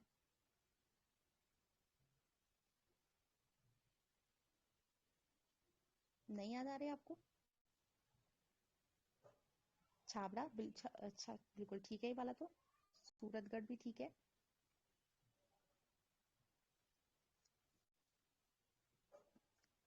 बांसवाड़ा है और एक काली सिंध है, रावत भाटा नहीं। बांसवाड़ा है, सूरतगढ़ है, छबड़ा है और काली सिंध है। अब देखिए 4 आपको पता लग गए, मेंस में आ जाए कि ऐसे पावर प्लांट बताइए जो सुपर थर्मल और सुपर क्रिटिकल दोनों हैं, तो उसमें आपको राजस्थान के सिर्फ 4 ही ऐसे हैं। कौन सा है? बांसवाड़ा, सूरतगढ़, छबड़ा और काली सिंध, ठीक है। अब देखिए इस बार का जो बजट आया है इसमें 3 पावर प्लांट की बात की है। कौन कौन सी की बात की है? एक तो छबड़ा तापीय पावर प्लांट की बात की है, एक इन्होंने काली सिंध झालावाड़ जो थर्मल पावर प्लांट है इसकी बात की है, और एक लिग्नाइट जो कोयला आधारित थर्मल पावर प्लांट है इसकी बात की है। तो छबड़ा जो थर्मल पावर प्लांट है इसमें इन्होंने कहा है कि 2 यूनिट और एस्टेब्लिश की जाएगी, छबड़ा की 2 यूनिट स्थापित की जाएगी। और वो 2 यूनिट में से मुझे एक बताइए कि कितने मेगावाट का इसमें जिक्र किया है सर्वे में, बजट में कितने मेगावाट की बात की है कि छबड़ा तापी जो है, बिल्कुल 600। एक यूनिट तो 600 मेगावाट की होगी और दूसरी यूनिट 660 मेगावाट। बिल्कुल आपको तो बिल्कुल याद है संजय जी, मोनिका जी, वेरी गुड। 600 मेगावाट और 660 मेगावाट, तो याद रखिएगा छबड़ा तापीय विद्युत गृह कैसा है ये, सुपर थर्मल और सुपर क्रिटिकल दोनों प्रकार का ये, ठीक है। और एक इन्होंने काली सिंध झालावाड़ तापीय विद्युत परियोजना की भी बात की है। कहाँ पर है ये काली सिंध झालावाड़? छबड़ा कहाँ पे थी आपने बताई नहीं, छबड़ा थर्मल पावर प्लांट कहाँ है? 12 में, ठीक है। और काली सिंध झालावाड़, ठीक है। झालावाड़ में, ठीक है। तो इसमें इन्होंने तीसरी जो यूनिट है उसकी बात की है कि जो Kali Sindh Jhalawar thermal power plant है, इसकी थर्ड यूनिट एस्टेब्लिश की जाएगी, वो कितने मेगावाट की होगी। आपने बता दिया कि छबड़ा का जो 2 यूनिट है वो एक तो 600 मेगावाट की होगी, एक 660 मेगावाट की होगी, लेकिन काली सिंह झालावाड़ में जो थर्ड यूनिट एस्टेब्लिश की जाएगी वो कितने मेगावाट की है। 800 मेगावाट। याद रखिएगा, थर्ड यूनिट की जो स्थापना की गई है काली सिंध वाले की, वो 800 मेगावाट की है, ठीक है। एक इन्होंने लिग्नाइट कोयला आधारित जो कोल बेस्ड जो थर्मल पावर प्लांट है उसकी बात की है। कहाँ पर है lignite coal based thermal power plant, lignite वाली कहाँ पर है, बाड़मेर में, ठीक है। लेकिन जो ये अभी स्थापित की जा रही है बीकानेर की गुड़ा में स्थापित की जा रही है 125 मेगावाट, ठीक है। तो ये एनर्जी के सेक्टर में इन्होंने मेनली तीन ही जो पावर प्लांट है ये बताए हैं, एक तो छबड़ा, एक Kali Sindh Jhalawar thermal power plant, एक लिग्नाइट कोल बेस्ड जो थर्मल पावर प्लांट है, इनकी बात की, ठीक है। अब थोड़ा सा एनवायरनमेंट में देख लेते हैं क्या बात की है। बॉटेनिकल गार्डन आपने नाम सुने होंगे, तो बॉटेनिकल गार्डन स्थापित किए जाएंगे। कौन सी जगह स्थापित किए जा रहे हैं, सरकार ने लगभग 6 ऐसे राजस्थान के जिले बताए हैं जहां पर बॉटेनिकल गार्डन स्थापित किए जाएंगे। मैं बता देती हूँ, कोटा, अजमेर, जोधपुर, उदयपुर, बीकानेर और भरतपुर, ये 6 जिले ऐसे हैं जहां पर बोटेनिकल गार्डन स्थापित किए जाएंगे, ठीक है।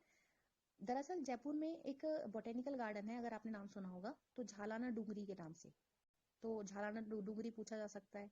एक ये बोटेनिकल गार्डन है झालाना डूंगरी, तो इसी की तर्ज पर ये बोटेनिकल गार्डन स्थापित किए जाएंगे, ठीक है। और एक इन्होंने सांभर लेक मैनेजमेंट प्रोजेक्ट की भी बात की है, यानी सांभर झील को बचाने के लिए इन्होंने एक प्रोजेक्ट चला है, पर्टिकुलर सांभर जो झील है उसके संरक्षण के लिए, ठीक है। तो अब सांभर झील का इम्पोर्टेंस क्या है, ये कौन सी है साइट में आती है सांभर लेक हमारी, राजस्थान की जो सांभर लेक है किस में आती है ये, रामसर साइट में, बिल्कुल ठीक है। तो सांभर लेक अगर झीलों के संरक्षण से रिलेटेड मेंस में क्वेश्चन आता है ना, झीलों से रिलेटेड अगर आता है क्वेश्चन, यानी कि लेक्स के कंजर्वेशन से रिलेटेड, तो वहां पर आपको सांभर लेक मैनेजमेंट प्रोजेक्ट की बात करनी है, ठीक है। वहां पर आप ये डाल सकते हैं, इससे आपका क्वेश्चन और अच्छा बन जाएगा, ठीक है। अब एक इन्होंने आर्ट एंड कल्चर में देख लेते हैं। आर्ट एंड कल्चर में इन्होंने कहा है कि पर्यटन विकास कोष की स्थापना की जाएगी, एक टूरिज्म डेवलपमेंट फंड बनाया जाएगा। कितने करोड़ का बोला है, कितने राशि अलॉट की है, 2021-22 में भी बात की थी इसकी टूरिज्म डेवलपमेंट फंड की। हाँ, पहले 500 करोड़ की राशि थी, अब ये 1000 कर दी के बढ़ा दी गई है, ठीक है। और एक और बनाई जाएगी एडवेंचर टूरिज्म प्रमोशन स्कीम, बनाई जाएगी एक स्कीम लाई जाएगी एडवेंचर टूरिज्म प्रमोशन, ठीक है। यानी जो पर्यटन में जो एडवेंचरस जो एक्टिविटीज होती है उसको प्रमोट करने के लिए एक स्कीम लाई जाएगी, ताकि लोगों में जो साहसिक गतिविधि है उसको बढ़ावा दिया जा सके, है ना। और एक सर्किट की भी बात की है, बिल्कुल वागड़ सर्किट की बात की है, वागड़ सर्किट की बात की है। वागड़ सर्किट में मुझे बताइए कौन से जिले शामिल हैं, डूंगरपुर बांसवाड़ा, ठीक है। देखो इसमें याद रखिएगा, कंफ्यूज मत होइएगा, आपको लगे कि कहीं साउथ ये सदर्न मोस्ट सारे डिस्ट्रिक्ट शामिल कर दे, तो मे बी प्रतापगढ़ भी फ्यूचर में शामिल हो सकता है, फिलहाल अभी नहीं है, अभी सिर्फ डूंगरपुर और बांसवाड़ा है, ठीक है। तो ये जब भी आए आप नजर रखिएगा करंट में। एक वैदिक गुरुकुल की भी बात की है बांसवाड़ा में, ठीक है। वैदिक गुरुकुल कहाँ स्थापित किया जाएगा, बांसवाड़ा में। और बांसवाड़ा की एक विश्वविद्यालय है गोविंद गुरु जनजातीय विश्वविद्यालय, तो उसमें वैदिक गुरुकुल सरकार ने स्थापित करने की बात की है, ठीक है। और अब थोड़ा सा लॉ से रिलेटेड देख लेते हैं। एक अभय कमांड सेंटर की बात की है, अभय कमांड सेंटर स्थापित किए जाएंगे 108 एम्बुलेंस की तर्ज पर, ठीक है। और एक साइबर पुलिस स्टेशन की बात की है कि राजस्थान के हर जिले में एक साइबर पुलिस स्टेशन खोला जाएगा, है ना। क्योंकि अभी तक साइबर जो क्राइम्स होते हैं इससे रिलेटेड अभी कोई इंडिविजुअल या कोई सेपरेट अभी पुलिस स्टेशन ही नहीं है, क्योंकि अगर आपके साथ कोई साइबर क्राइम होता है तो रिपोर्ट ही नहीं लिखी जाती पुलिस स्टेशन में। तो अब सरकार ने ये कहा है कि राजस्थान के हर जिले में एक साइबर पुलिस स्टेशन होगा, ठीक है। तो ये भी अपने आप में बहुत अच्छा एक पहल है। और ठीक है, लॉ से रिलेटेड सारी चीजें हो गई। एक इन्होंने centre for cyber security act भी लेके आए हैं, इन्होंने कहा कि हाँ संजय जी इसकी पीडीएफ आपको 1-2 दिन में अवेलेबल करा देंगे। अभी देखिए डिजिटल सेक्टर में भी इन्होंने कई बात की है। आप बहुत ही ज़्यादा इंपॉर्टेंट है, डिजिटल सेक्टर में एक स्कीम आई है जो आपको लग रहा होगा कि शायद इस स्कीम का शायद हमें भी फायदा मिलता। मुख्यमंत्री डिजिटल सेवा योजना, सुना है आपने मुख्यमंत्री डिजिटल सेवा योजना? मुख्यमंत्री डिजिटल सेवा योजना नाम सुना होगा आपने स्कीम का। जी। कब आई थी? 23 फरवरी, जब बजट आया था राजस्थान का, वही डेट इंपॉर्टेंट है। 23 फरवरी 2022 को ये स्कीम आई थी। तो इस स्कीम में क्या किया जाएगा, इसमें जो महिलाएं स्मार्टफोन नहीं रखती हैं, ठीक है, तो उनको सरकार ने क्या किया है, महिलाओं को एक तरह से स्कीम्स की जानकारी देने के लिए, या फिर उनके जो डीबीटी से माध्यम से जो उनका वो है राशि है वो ट्रांसफर करने के लिए महिलाओं को एक स्मार्टफोन देने की बात की है। ठीक है, तो और बेनिफिशियरी कौन होगा इसमें? जो चिरंजीवी कार्ड रखती है महिला, जिनके पास चिरंजीवी कार्ड है, यानी जो चिरंजीवी योजना में लिस्टेड है जो परिवार, उन परिवार की जो फीमेल है यानी महिला मुखिया जो है उनको दिया जाएगा। और सही कह रहे हैं आप, 1 करोड़ 1.2 नहीं 1.3 है, 1 करोड़ 33 लाख जो चिरंजीवी परिवार है उनकी महिला मुखियाओं को स्मार्टफोन दिया जाएगा। और स्मार्टफोन में भी 3 साल की इंटरनेट कनेक्टिविटी के साथ, यानी उनको पहले 3 साल तक इंटरनेट की फ्री सर्विस दी जाएगी, उसके बाद उनको खुद से रिचार्ज करना होगा। तो 3 साल भी अपने आप में कोई कम नहीं है, काफी लंबा समय है। तो बहुत ही अच्छी स्कीम है, लेकिन बेनिफिशियरी सिर्फ वही हैं जो चिरंजीवी योजना में है, और वो भी उन परिवारों की जो महिला मुखिया हैं। सिर्फ परिवार को एक ही स्मार्टफोन दिया जाएगा, ठीक है। तो ये इम्पोर्टेंट है कि 3 इयर्स की इंटरनेट कनेक्टिविटी दी जा रही है इसमें। और एक पेंशन से रिलेटेड बहुत अच्छा काम किया है। आपको पता था पेंशन बंद कर दी थी अभी फिलहाल 2004 से के बाद जो जितने थे उन्हें पेंशन नहीं मना कर दी थी, लेकिन अभी इसकी पुनः बहाली कर दी है। ये भी बहुत अच्छा है, पेंशन की पुनः बहाली हो गई है, तो ये भी आप डाल सकते हैं। देखिए मेजर अब तक का आपका क्या हो गया, ये बजट हो गया है। लेकिन इस बार क्या हुआ है, इस बार आपको पता है कि एग्रीकल्चर बजट अलग से आया है ना, कृषि बजट अलग से पेश किया सरकार ने। तो इसीलिए एक क्वेश्चन यहाँ से जरूर आ सकते हैं, बन सकते हैं। तो देखिए इससे इम्पोर्टेंट कुछ फैक्ट ऐसे हैं कि ये जैसे एग्रीकल्चर बजट है, ये फर्स्ट एग्रीकल्चर बजट है राजस्थान का, जैसे कि आपको पता है, इससे पहले नहीं आया था। तो 2022-23 का जो एग्रीकल्चर बजट है फर्स्ट पेश किया गया था। अच्छा मुझे ये बताइए कि इससे पहले देश में एग्रीकल्चर बजट सबसे पहले किसने पेश किया था? कौन सा राज्य सरकार ऐसी थी जिसने पहला एग्रीकल्चर बजट प्रेजेंट किया था? और राजस्थान अभी फिलहाल कौन सा बन गया है, राजस्थान में कौन सा स्टेट बन गया है?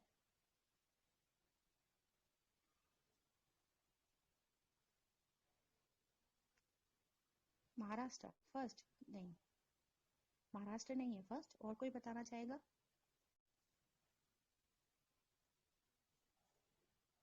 महाराष्ट्र नहीं है, बताइए, गैस कर दीजिए, कोई बात नहीं। पहला एग्रीकल्चर बजट आंध्र प्रदेश भी नहीं है, सॉरी आंध्र प्रदेश भी नहीं है, नहीं। अच्छा मैं बता देती हूँ, पहला जो एमपी भी नहीं है, एमपी भी नहीं है।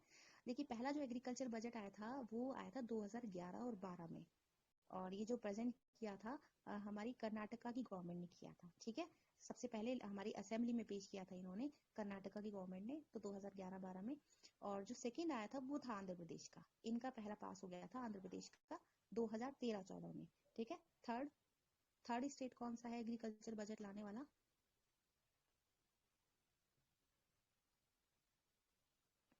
थर्ड नहीं याद आ पा रहा?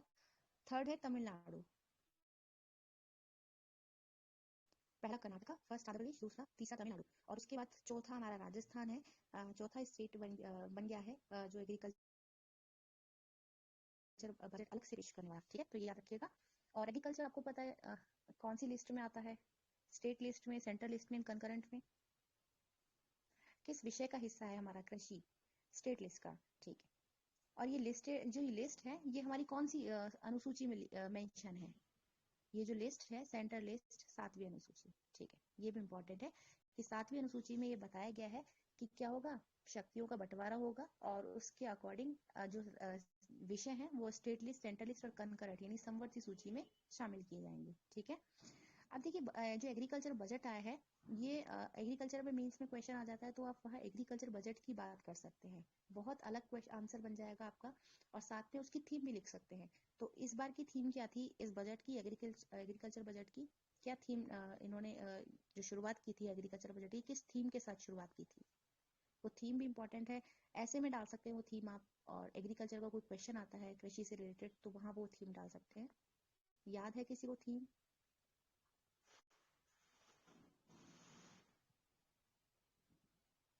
अगर वो थीम आप रिकॉल कर पा रहे हैं कि अभी राजस्थान का जो एग्रीकल्चर बजट आया है, तो पहली लाइन जो थी वही थीम थी उसकी, किसी को याद नहीं आ पा रही? देखिए मैं बता, इसकी जो थीम थी इस बार के बजट की 2022-23 की, ये थीम थी समृद्ध किसान और खुशहाल राजस्थान। तो ये एज इट इज वर्ड याद रखिएगा, ऐसे में डाल सकते हैं आप, एग्रीकल्चर के क्वेश्चन में भी डाल सकते हैं, समृद्ध किसान खुशहाल राजस्थान। ठीक है, तो इस थीम के साथ, इस सोच के साथ ये हमारा कृषि बजट प्रस्तुत किया गया था। और अभी जैसे जो राजस्थान का जो जीएसडीपी है, इसमें हमारी एग्रीकल्चर की कितनी भागीदारी है, तो दोनों पूछ सकते हैं, टू मार्कर में स्थिर मूल्य पे भी पूछा जा सकता है और प्रचलित मूल्य पे भी, तो दोनों बताइए। 30.33 नहीं, 30.45 है। हाँ लगभग इतना ही है।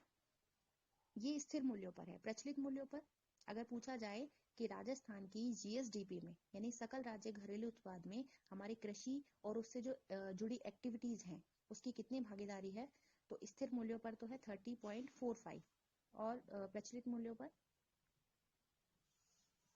28.23। ठीक है, तो ये याद रखिएगा, प्रचलित मूल्य और स्थिर मूल्यों पर। और वैसे मोटा मोटा याद कर रख सकते हैं आप कि 30% की भागीदारी है हमारी कृषि की राजस्थान की जीएसडीपी में। ठीक है, और राजस्थान के लगभग 85 लाख परिवार ऐसे हैं जो डायरेक्टली एग्रीकल्चर पर डिपेंड है, तो ये आप फैक्ट डाल सकते हैं आंसर में अपने। ठीक है, अब जो एग्रीकल्चर बजट हमारा शुरू हुआ था, ये एक बहुत बड़ी स्कीम के साथ शुरू हुआ है। वो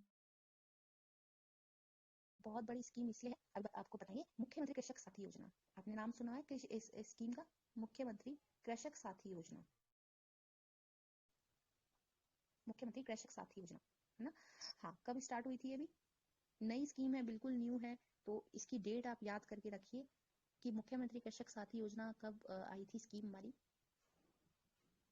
कब आई थी? जब हमारा बजट पेश हुआ था 23 फरवरी टू 24 या 23 फरवरी लास्ट ईयर में आई थी, 2021 में। बहुत इंपॉर्टेंट स्कीम है ना? और इसमें क्या किया है, इसमें सरकार ने, ये क्वेश्चन भी आ सकता है, कितनी राशि अलॉट की है। जो 2021 का बजट था उसमें भी थी ये स्कीम, उस स्कीम में 2000 करोड़ था, अब ये 5000 करोड़ कर दिया। बिल्कुल बिल्कुल ठीक बोला, 5000 करोड़। तो इसका उद्देश्य क्या है, राजस्थान के जो किसान हैं उनको, अगर मान लीजिए एग्रीकल्चर एक्टिविटीज के समय उनके साथ कुछ ऐसा हो जाता है कि उनको कोई जैसे मान लीजिए पेस्टिसाइड वो छिड़क रहे हैं तो कोई बीमारी उनको लग जाती है, या उनके साथ कोई दुर्घटना हो जाती है, यानी अगर वो एग्रीकल्चर एक्टिविटीज कर रहे हैं उस दौरान उनके साथ कुछ मिस हैपनिंग हो जाती है, तो उस दौरान मुख्यमंत्री कृषक साथी योजना क्या करेगी, उस किसान के परिवार को या किसान को, ठीक है, 5000 रुपए से लेकर 2 लाख रुपए तक की राशि देगी। ठीक है, तो ये राशि याद रखिएगा, फ्रॉम 5000 टू 2 लाख। ठीक है, ये राशि देगी, और सरकार ने इस पर कितना खर्चा करने की बात की है, 5000 करोड़ की बात की है, लेकिन राशि क्या है किसानों को देने के लिए, 5000 से लेकर 2 लाख रुपए तक की राशि। ठीक है, अब ये इम्पोर्टेंट क्यों है, क्योंकि ये स्कीम बहुत बड़ी है ना, मिशन मोड के तहत चलाई गई है, और इस स्कीम के अंतर्गत कितनी स्कीम शामिल है, इसने एक अम्ब्रेला स्कीम है, इसने बहुत, अम्ब्रेला स्कीम से मतलब होता है कि ऐसी स्कीम जिसने अपने अंदर बहुत सारी स्कीम को समाहित किया हुआ है। ठीक है, 11 स्कीम है, मिशन मोड प्रोजेक्ट पर है, 11 स्कीम है इसके अंदर। अब वो 11 स्कीम, एक भी स्कीम ऐसी नहीं है जो इम्पोर्टेंट नहीं हो, तो पहले ही हम धीरे धीरे एक एक स्कीम की चर्चा करेंगे। तो मुख्यमंत्री कृषक साथी योजना में पहली जो स्कीम है वो है राजस्थान सूक्ष्म सिंचाई मिशन। ठीक है, कौन सी है, राजस्थान सूक्ष्म सिंचाई mission, Rajasthan micro irrigation mission. इसमें क्या किया गया है, इसमें सरकार ने कहा है कि अगर कोई किसान अगर सिंचाई के लिए या कोई फव्वारा लगाता है अपने खेत में, या फिर स्प्रिंकलर टेक्नोलॉजी लगाता है, ठीक है, या पाइपलाइन बिछाता है, यानी इरिगेशन से रिलेटेड अगर किसान कुछ भी काम करता है तो उसको क्या दिया जाएगा, सरकार अनुदान देगी, है ना, अनुदान देगी। और इस पर सरकार ने 600 करोड़ का इन्वेस्टमेंट किया है इस स्कीम पर, राजस्थान सूक्ष्म सिंचाई मिशन। मान लीजिए मैं इसमें एग्रीकल्चर से रिलेटेड क्वेश्चन आ जाता है, ठीक है, तो एग्रीकल्चर से रिलेटेड क्वेश्चन आता है तो वहाँ आप एग्रीकल्चर बजट की चर्चा करना, जो अभी अलग से पेश किया गया है, और उसकी थीम आप लिख सकते हैं समृद्ध राजस्थान किसान और खुशहाल राजस्थान। साथ में मुख्यमंत्री कृषक साथी योजना की चर्चा करिएगा, और उस योजना में जितने भी 11th मिशन जो स्कीम्स हैं उसकी आप जिक्र कर सकते हैं, जरूरी नहीं सारी, लेकिन हाँ कुछ स्कीम आप डाल सकते हैं। इससे क्या होगा, आपका आंसर बहुत ही अच्छा बन जाएगा और बहुत ही ज्यादा डिफरेंट बन जाएगा, क्योंकि हो सकता है कुछ स्टूडेंट ने ये चीज नहीं पढ़ी हो और आप वहाँ ये चीज मेंशन करके आ जाएं, तो आपकी एक्स्ट्रा एज मिल जाएगी आपके मार्क्स को, ठीक है। तो इसमें कोई भी अगर किसान चाह रहा है कि अपने खेत में अगर वो इरिगेशन से रिलेटेड कोई फैसिलिटी चाह रहा है या टेक्नोलॉजी लगवाना चाह रहा है, जैसे ड्रिप इरिगेशन हो गया, स्प्रिंकलर वो हो गया, एक तरह से टेक्नोलॉजी हो गई, या पाइपलाइन बिछाना चाह रहा है, तो सरकार उसको अनुदान देगी, ठीक है। और सरकार किसान इसका फायदा कैसे ले सकता है, तो एक राजस्थान किसान पोर्टल है, और उस पोर्टल पर जाकर जो किसान है अपने आप को एक तरह से आवेदन कर सकता है और वहां पर इस स्कीम का फायदा भी ले सकता है, ठीक है। तो और इसकी जो अवधि रही है वो 3 साल की रही है। राजस्थान सूक्ष्म सिंचाई मिशन की जो अवधि रही है वो 3 साल की है, और 3 साल तक किसानों को इसमें लाभ मिल सकता है, ठीक है। दूसरी स्कीम है राजस्थान जैविक खेती मिशन। नाम सुना है जैविक खेती मिशन? तो याद रखिएगा ये सब पार्ट है, ये स्कीम किससे रिलेटेड है, मुख्यमंत्री कृषक साथी। कृषक साथी के अंदर बहुत सारी स्कीम है, जिसमें दूसरी है राजस्थान जैविक खेती मिशन, ठीक है। इसकी भी अवधि 3 साल है। इसमें भी सरकार क्या करेगी, इसमें सरकार क्या करेगी, ऑर्गेनिक कमोडिटी किसान को प्रोवाइड कराएगी, ठीक है। सरकार को जैविक बीज दे दिए, जैसे जैविक उर्वरक दे दिए, कीटनाशक, ये उनको फैसिलिटी प्रोवाइड कराएगी ताकि किसान अपने खेत में अच्छा सा प्रोडक्शन कर सके और साथ में उसकी कॉस्ट भी कम आ सके, ठीक है। जैविक खेती मिशन की बात की है, ठीक है।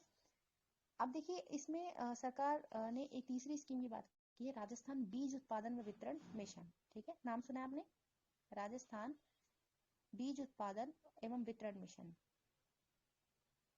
राजस्थान बीज उत्पादन वितरण मिशन, इसमें क्या किया है सरकार, जो लघु और जो सीमांत कृषक है ना, लघु और सीमांत कृषक को क्या करेगी, free of cost seed available कराएगी, क्योंकि क्या है किसानों के पास अच्छे बीज नहीं होने के अभाव के कारण पूरी फसल बेकार हो जाती है, उनका प्रोडक्शन अच्छा नहीं हो पाता। तो सरकार ने इस बीज उत्पादन और वितरण मिशन के माध्यम से क्या किया है, सरकार किसानों को बीजों के मामले में स्वावलंबन बनाने की कोशिश की है, यानी कि बीजों के मामले इंडिपेंडेंट हो जाए, उनको अच्छी बीज प्रोवाइड करा दे, ताकि उनकी जो फसल है उनका एक तरह से इनकम भी ज्यादा हो और फसल की दाम भी अच्छे मिल सके, ठीक है। तो इसमें सरकार ने कहा है कि इसमें 8 लाख जो किसान है उनको हाइब्रिड सीड्स दिए जाएंगे, ठीक है। लेकिन एक बात याद रखिएगा, अगर आपको पता है तो मुझे ये बताइए, जो इसमें बीज दिए जाएंगे वो कौन कौन से बीज, कौन कौन सी फसल के बीज दिए जाएंगे, अगर आप जानते हैं तो लिखिए कि ऐसी कौन सी फसल है जिनके बीज सरकार प्रोवाइड कराएगी।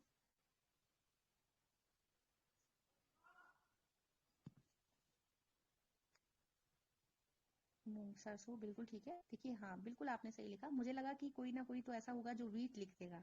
वीट और राइस, वीट और राइस दोनों के बीज नहीं है, तो ये जो नहीं है वो तो याद रखिए, बाकी जो इन्होंने लिखा है मेज, मूंग, सरसों, हाँ इनकी बीज सरकार देगी, तो ये इंपॉर्टेंट है, याद रखिएगा।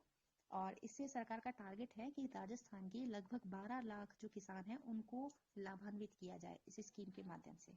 तो कौन कौन सी 3 स्कीम हो गई, राजस्थान सूक्ष्म सिंचाई मिशन हो गया, राजस्थान जैविक खेती मिशन हो गया, ठीक है, ऑर्गेनिक फार्मिंग मिशन हो गया, और तीसरा हमारा राजस्थान बीज उत्पादन और वितरण मिशन हो गया, ठीक है। चौथी स्कीम है राजस्थान मिलेट्स प्रमोशन स्कीम, ठीक है, राजस्थान मिलेट्स। और मिलेट्स से क्या मतलब है आप जान रहे हैं, मिलेट्स,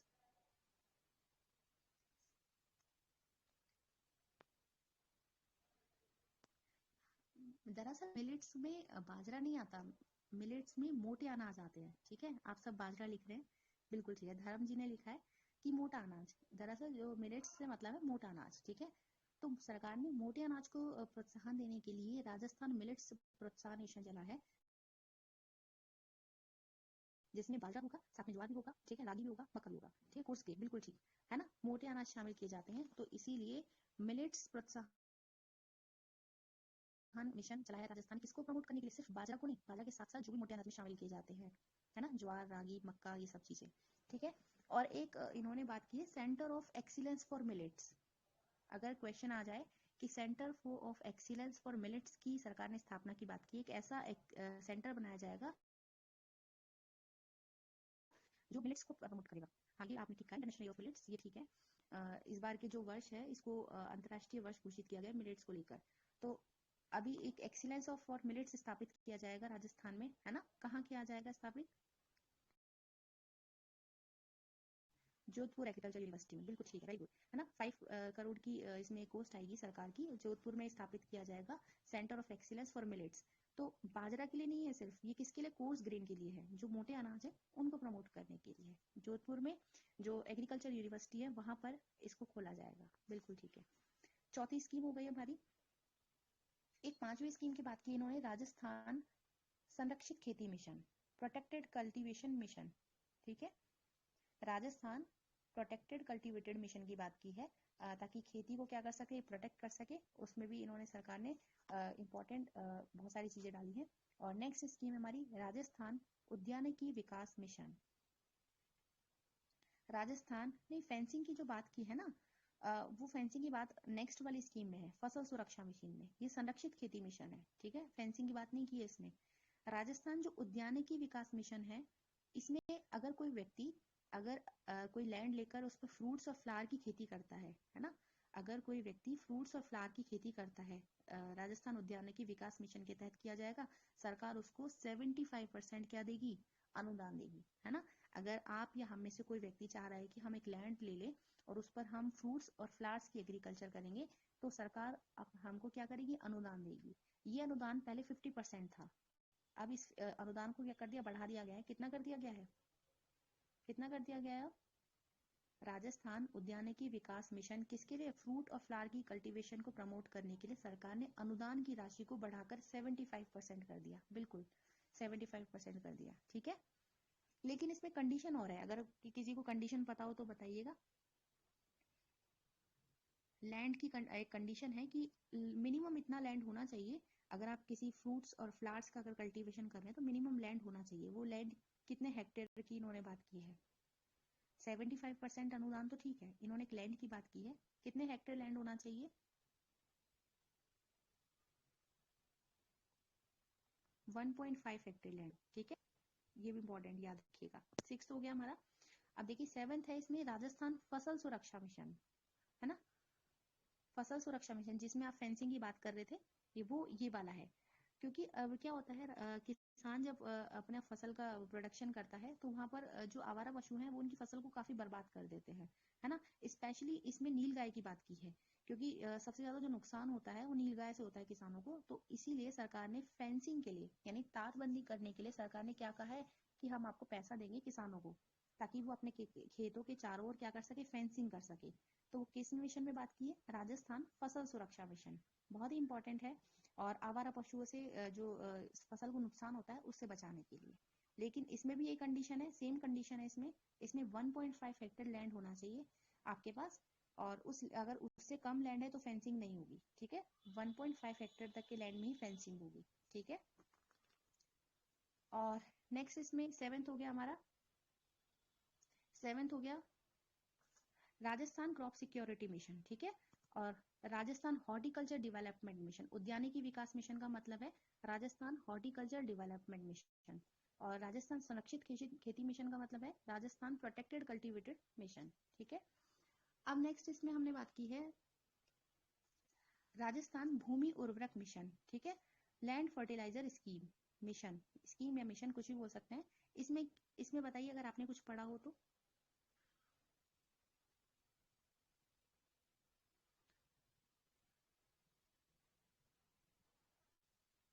हाँ हाँ ठीक। हाँ डिपार्टमेंट वो मिनिस्ट्री निकल गया होगा, क्योंकि सेंटर बजट तैयार करते करते मिनिस्ट्री निकल गया होगा। हाँ डिपार्टमेंट होते हैं, बिल्कुल ठीक है। राजस्थान कृषि जो बात की थी राजस्थान भूमि उर्वरक मिशन, इसके बाद बताइए इसमें क्या है। सरकार ने इसमें बोला है सरकार ने कि जो भूमि उर्वरक मिशन, इसमें जो सैलाइन और जो क्षारीय भूमि, लवणीय और क्षारीय भूमि हो जाती है ना, तो उसके लिए सरकार ने उस भूमि में रिफॉर्म करने के लिए सरकार ने स्कीम चालू की है, भूमि उर्वरक मिशन।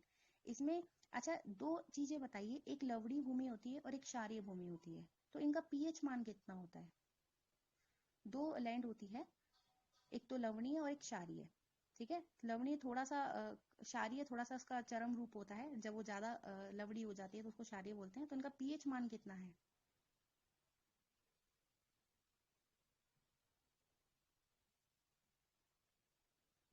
हाँ, अगर कोई लवणीय भूमि है तो उसका पीएच मान है वो 7 to 8.5 होता है ना।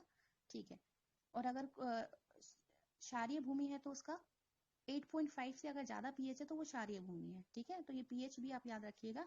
तो लवणीय और क्षारीय भूमि में रिफॉर्म करने के लिए जो सलाइन लैंड है ना, इनमें रिफॉर्म करने के लिए सरकार ने स्कीम चलाई है, राजस्थान भूमि उर्वरक मिशन। ठीक है, लैंड फर्टिलाइजर स्कीम या मिशन। और इसमें एक सरकार ने क्या किया है, अनुदान देने की बात की है कि सरकार किसानों को देगी कुछ जो हरी खाद, अगर आप जानते हो तो हरी खाद को बोने के लिए सरकार एक उसको बीज प्रोवाइड कराएगी किसानों को। तो वो हरी खाद कौन सी है बताइए? उसका बॉटेनिकल नेम भी बता सकते हैं आप, और उसका वैसे नाम भी बता सकते हैं, लोकल उसे किस नाम से जाना जाता है। हाँ, ढेंचा, बिल्कुल ठीक बोला है, एस्पायर जी ने बिल्कुल ठीक बताया। इसका बॉटेनिकल नाम भी बता दीजिए। जो राजस्थान भूमि उर्वरक मिशन है, जो लैंड जो फर्टिलाइजर्स मिशन है, इसमें सरकार ने क्या किया है, एक ढैंचा नाम की एक हरी खाद होती है, तो किसानों को प्रोवाइड करने के लिए अनुदान दिया है। और इसी का बॉटेनिकल नाम बताइए क्या होता है? इसका बॉटेनिकल नाम किसी को आ रहा हो याद?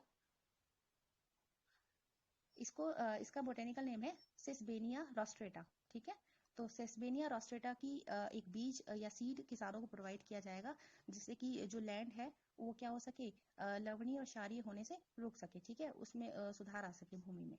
तो ये भी हो गया। 9th जो मिशन है, राजस्थान कृषि श्रमिक संबल मिशन। ठीक है, किसानों की जो श्रमिक है उनको एक संबल प्रदान करने के लिए एक मिशन चलाया गया है, जो कि भूमिहीन कृषकों हैं, जो जिनके पास लैंड नहीं है, तो ऐसे किसानों को क्या दिया जाएगा, एक संबल दिया जाएगा, और उनकी एक स्किल कैपेसिटी की जाएगी, यानी उनको जो एग्रीकल्चर से रिलेटेड जो इक्विपमेंट होते हैं और जिनको कौशल है वो सब प्रदान किया जाएगा सरकार के माध्यम से। तो वो किसमें है? राजस्थान कृषि श्रमिक संबल मिशन में। ठीक है, लगभग इसमें 5,000 फैमिली ऐसी हैं, 5,000 रुपए दिए जाएंगे, मतलब हर एक परिवार को, और ग्रांट के तौर पर। तो ये भी याद रखिएगा कि पर फैमिली कितना जाएगा, 5,000 रुपीज दिया जाएगा। ठीक है, 10th मिशन की बात करें, इसमें दो मिशन और रह गए हैं। राजस्थान कृषि तकनीकी मिशन रह गया है एक, ठीक है, और एक राजस्थान खाद्य प्रसंस्करण मिशन रह गया है। और इसमें कृषि तकनीकी यानी एग्रीकल्चर टेक्नोलॉजी से रिलेटेड, जैसे किसानों को फार्म मैकेनाइजेशन सिखाया जाएगा कि हम कृषि में ये यंत्रीकरण कैसे कर सकते हैं, ड्रोन से एग्रीकल्चर कैसे किए कर सकते हैं। और किसानों को इसमें 1,000 ड्रोन्स की और बात की है कि 1,000 ड्रोन्स ऐसे होंगे जो किसानों को वितरित किए जाएंगे, उनको सिखाया जाएगा, है ना, ताकि एग्रीकल्चर में टेक्नोलॉजी आ सके और साथ में हमारा प्रोडक्शन भी प्रमोट हो सके, है ना। और लास्ट इन्होंने एक खाद्य प्रसंस्करण मिशन की बात की है, राजस्थान फूड प्रोसेसिंग मिशन की। और इस फूड प्रोसेसिंग मिशन में इन्होंने कहा है कि जो कृषि जीन्स है, जो कृषि के जीन्स है, उनको क्या किया जाएगा, उनका मूल्य संवर्धन किया जाएगा, यानी वैल्यू एडिशन किया जाएगा, ताकि एक्सपोर्ट को प्रमोट कर सके हम राजस्थान से, और प्रोडक्शन को भी प्रमोट कर सके। ठीक है, अब मैं आपसे कुछ क्वेश्चन पूछना चाहूंगी। जैसे कृषि जीन्स की बात हुई है, नाइन्थ स्कीम कौन सी थी? Rajasthan agriculture technological mission. ठीक है, और 11th जो स्कीम थी, राजस्थान फूड प्रोसेसिंग मिशन। तो हमारी टोटल 11th स्कीम पूरी कंप्लीट हो चुकी है। जिसमें हमने डिटेल में पढ़ना था वो डिटेल पढ़ लिया है। और जैसे कि ये वाली ज्यादा इंपॉर्टेंट नहीं थी, प्रोटेक्टेड कल्टीवेटेड मिशन, तो हमने इसको ऐसे ही छोड़ दिया है, इसमें कुछ फैक्चुअल जानकारी नहीं थी। और साथ में अच्छा, आप कृषि जीन्स की जैसे बात हुई, एग्रीकल्चर जीन्स की, तो मुझे बताइए, गार्लिक से रिलेटेड सरकार ने कुछ जीन्स ऐसे हैं जिससे सरकार ने फूड प्रोसेसिंग मिशन के तहत शुरुआत की है जिनकी। तो जैसे गार्लिक है, तो इसके लिए फूड प्रोसेसिंग मिशन चलाया है, तो वो कौन से जिलों में चलाया है राजस्थान के? लहसुन के लिए सरकार ने, या गार्लिक के लिए फूड प्रोसेसिंग मिशन की शुरुआत की है, वो कौन से जिलों में की है? एग्रीकल्चर टेक्नोलॉजी से पहले कौन सी मिशन थी? कृषि संबल मिशन। ठीक है, बताइए। गार्लिक के लिए कोटा, बारा, चित्तौड़गढ़, बिल्कुल ठीक है। एक प्रतापगढ़ और है, ठीक है। तो 4 ये डिस्ट्रिक्ट याद रखिएगा। मस्टर्ड के लिए बताइए, मस्टर्ड के लिए,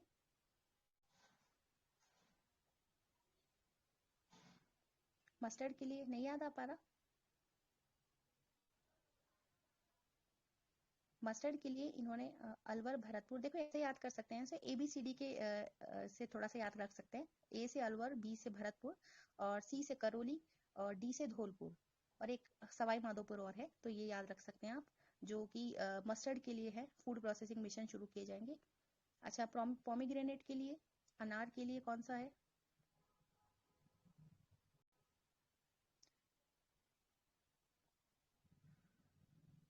नहीं, टोंक नहीं है।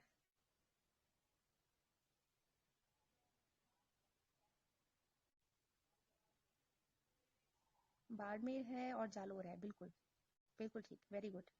ऑरेंज के लिए, क्योंकि ये इस बार के बजट में लिखे गए हैं, चर्चा में है, इसलिए आ सकते हैं। ऑरेंज के लिए झालावाड़, और झालावाड़ तो ऑरेंज के लिए जाना जाता है वैसे भी। भीलवाड़ा भी है, कि भीलवाड़ा याद रखिएगा, ठीक है। अच्छा, क्यूमिन सीड्स के लिए भी एक बात की है, जीरा के लिए फूड प्रोसेसिंग मिशन शुरुआत करने की बात की है, कहाँ है क्यूमिन सीड्स के लिए?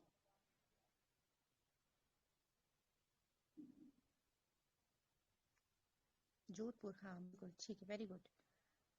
टमाटर के लिए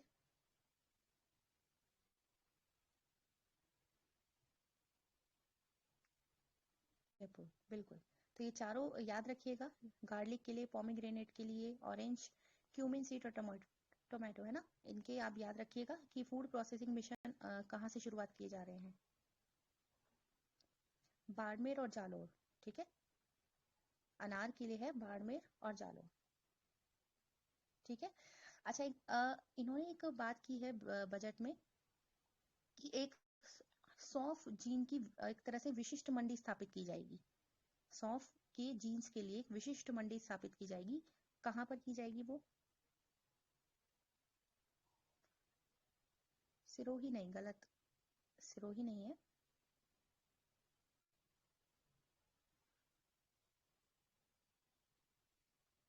बिलाड़ा, बिल्कुल, वेरी गुड बलबीर जी, वेरी गुड। बिलाड़ा जोधपुर में, ठीक है। सौंफ जीन्स के लिए एक विशिष्ट मंडी स्थापित की जाएगी।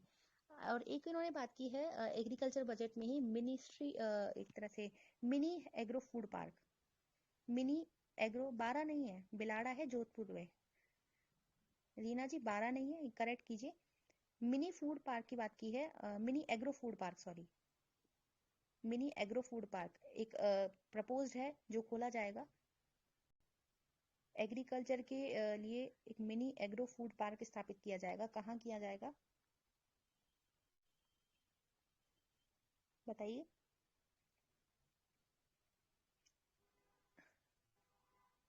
मिनी एग्रो फूड पार्क, देखिए दोनों में फर्क होता है। मिनी फूड पार्क अलग है और मिनी एग्रो फूड पार्क अलग है। जो मिनी एग्रो फूड पार्क है, बिल्कुल ठीक बताया, टोंक चैनपुरा नेवाई में है ना। तो टोंक के चैनपुरा में ये प्रपोज किया गया है कि एक मिनी एग्रो फूड पार्क स्थापित किया जाएगा, ठीक है। बिल्कुल, रवि जी ने बिल्कुल सारे लिख के भेज दिए हैं, सबके लिए सहूलियत कर दी इन्होंने, वेरी गुड, ठीक है। और एक ये बताइए, एक कृषि विज्ञान केंद्र की बात की है ना। कृषि विज्ञान केंद्र की राजस्थान में खोली जाएगी, किस जगह खोली जाएगी? कृषि विज्ञान केंद्र केवी के स्थापित खोले जाएंगे। कृषि विज्ञान केंद्र, एग्रीकल्चर साइंस सेंटर खोले जाएंगे। कहाँ खोला जाएगा? कृषि विज्ञान केंद्र, देखिए कृषि विज्ञान केंद्र, हाँ जी, टाइप कर रहे हैं। कृषि विज्ञान केंद्र खोले जाएंगे टोंक में, देवली में, उनियारा, देवली के उनियारा में, ठीक है, बिल्कुल। टोंक में कृषि विज्ञान, अच्छा, कृषि विज्ञान केंद्र की बात आई है तो बताइए, राजस्थान का पहला कृषि विज्ञान केंद्र कहाँ कहाँ स्थापित किया गया था? ये तो खोला जाएगा टोंक में, तो राजस्थान का पहला कृषि विज्ञान केंद्र, जोबनेर नहीं, गलत। ये तो अभी खोला जाएगा, लेकिन पहला, राजस्थान का पहला जो कृषि विज्ञान केंद्र खोला था, स्थापित हो चुका है, वो कौन सा था?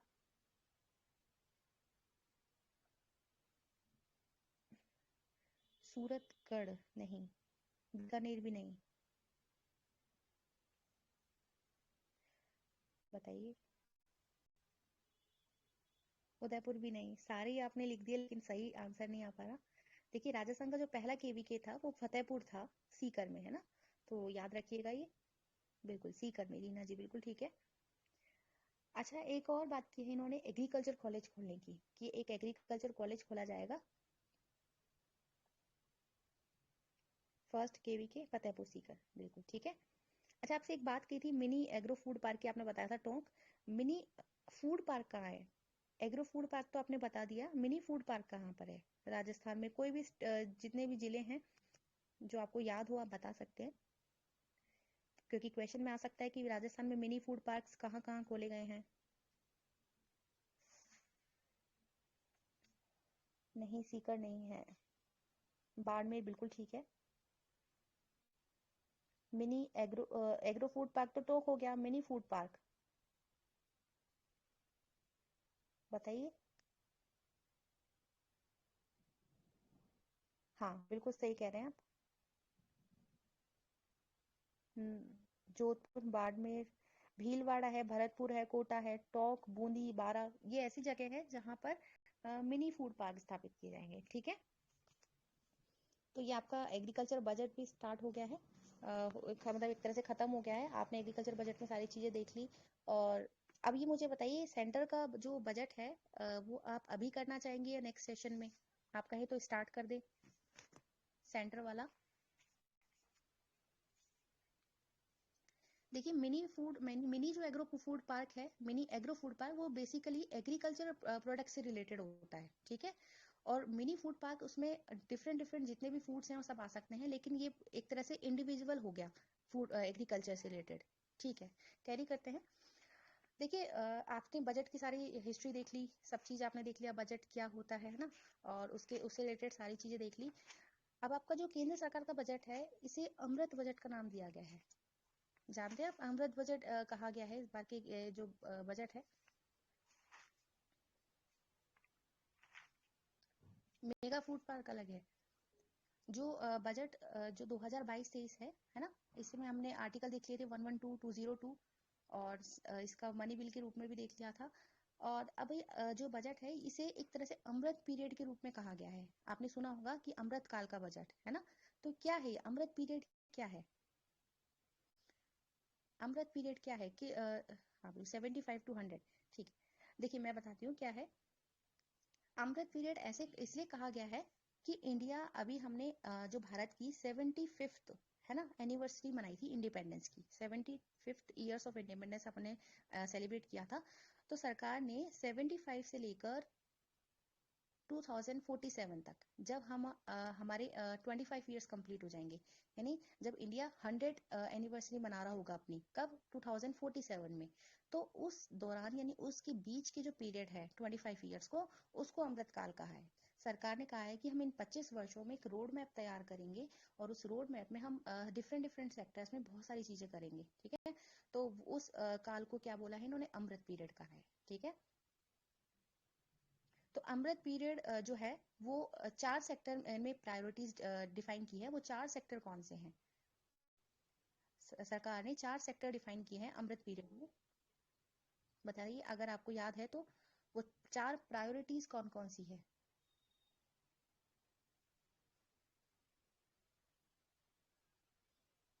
4 प्रायोरिटीज कौन कौन सी है? एक तो जैसे पीएम गति शक्ति हो गया, ठीक है। इंक्लूसिव डेवलपमेंट हो गया, दूसरा। Third, productivity in sunrise sector, और fourth, energy transition and climate change. देखो, पीएम गति शक्ति, इंक्लूसिव यानी समावेशी विकास, inclusive development, third productivity in sunrise sector, fourth energy transition, और क्लाइमेट चेंज। तो ये 4 चीजों की बात की है।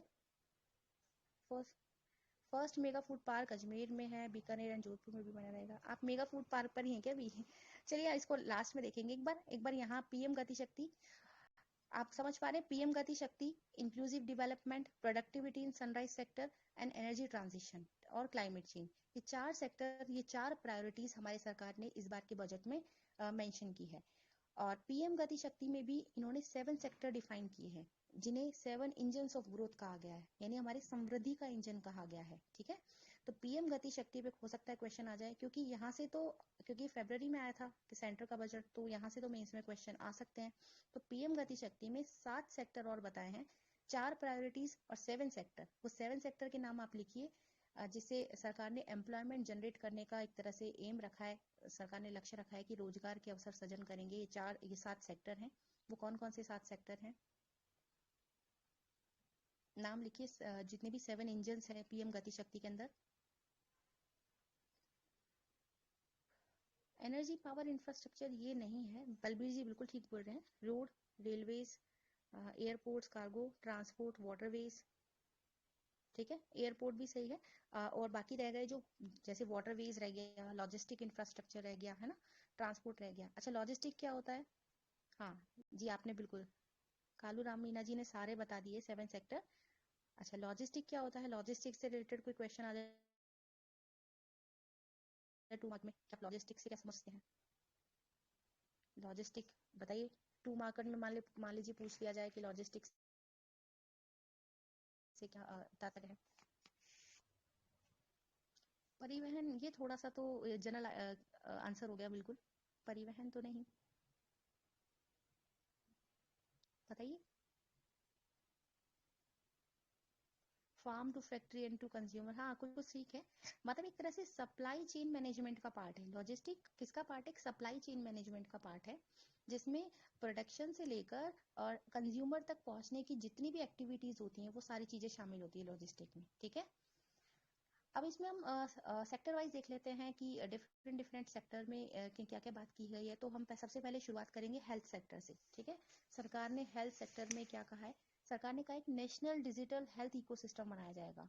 ये यानी एक ऐसा इकोसिस्टम बनाया जाएगा जहां पर हेल्थ से रिलेटेड आपको सारी जानकारी एक ही पोर्टल पर मिल जाएगी। तो नेशनल डिजिटल हेल्थ इकोसिस्टम, मान लीजिए हेल्थ से रिलेटेड कोई क्वेश्चन आ जाता है तो आप वहां पर ये चीजें डालिए, मतलब एज इट इज कोट करके आइए। नेशनल डिजिटल हेल्थ इकोसिस्टम बनाने की बात की है, ठीक है, सरकार ने।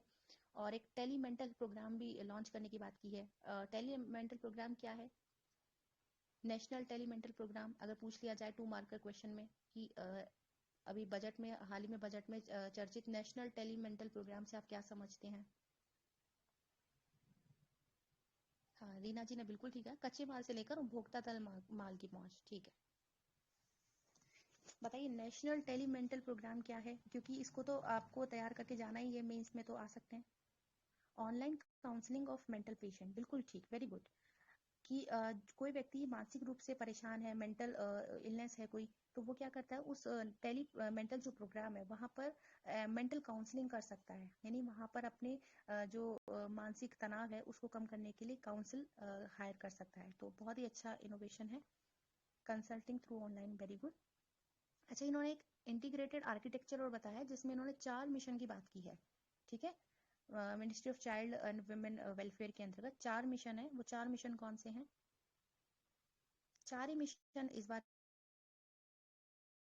में लॉन्च किए हैं। कौन से वो 4 मिशन है?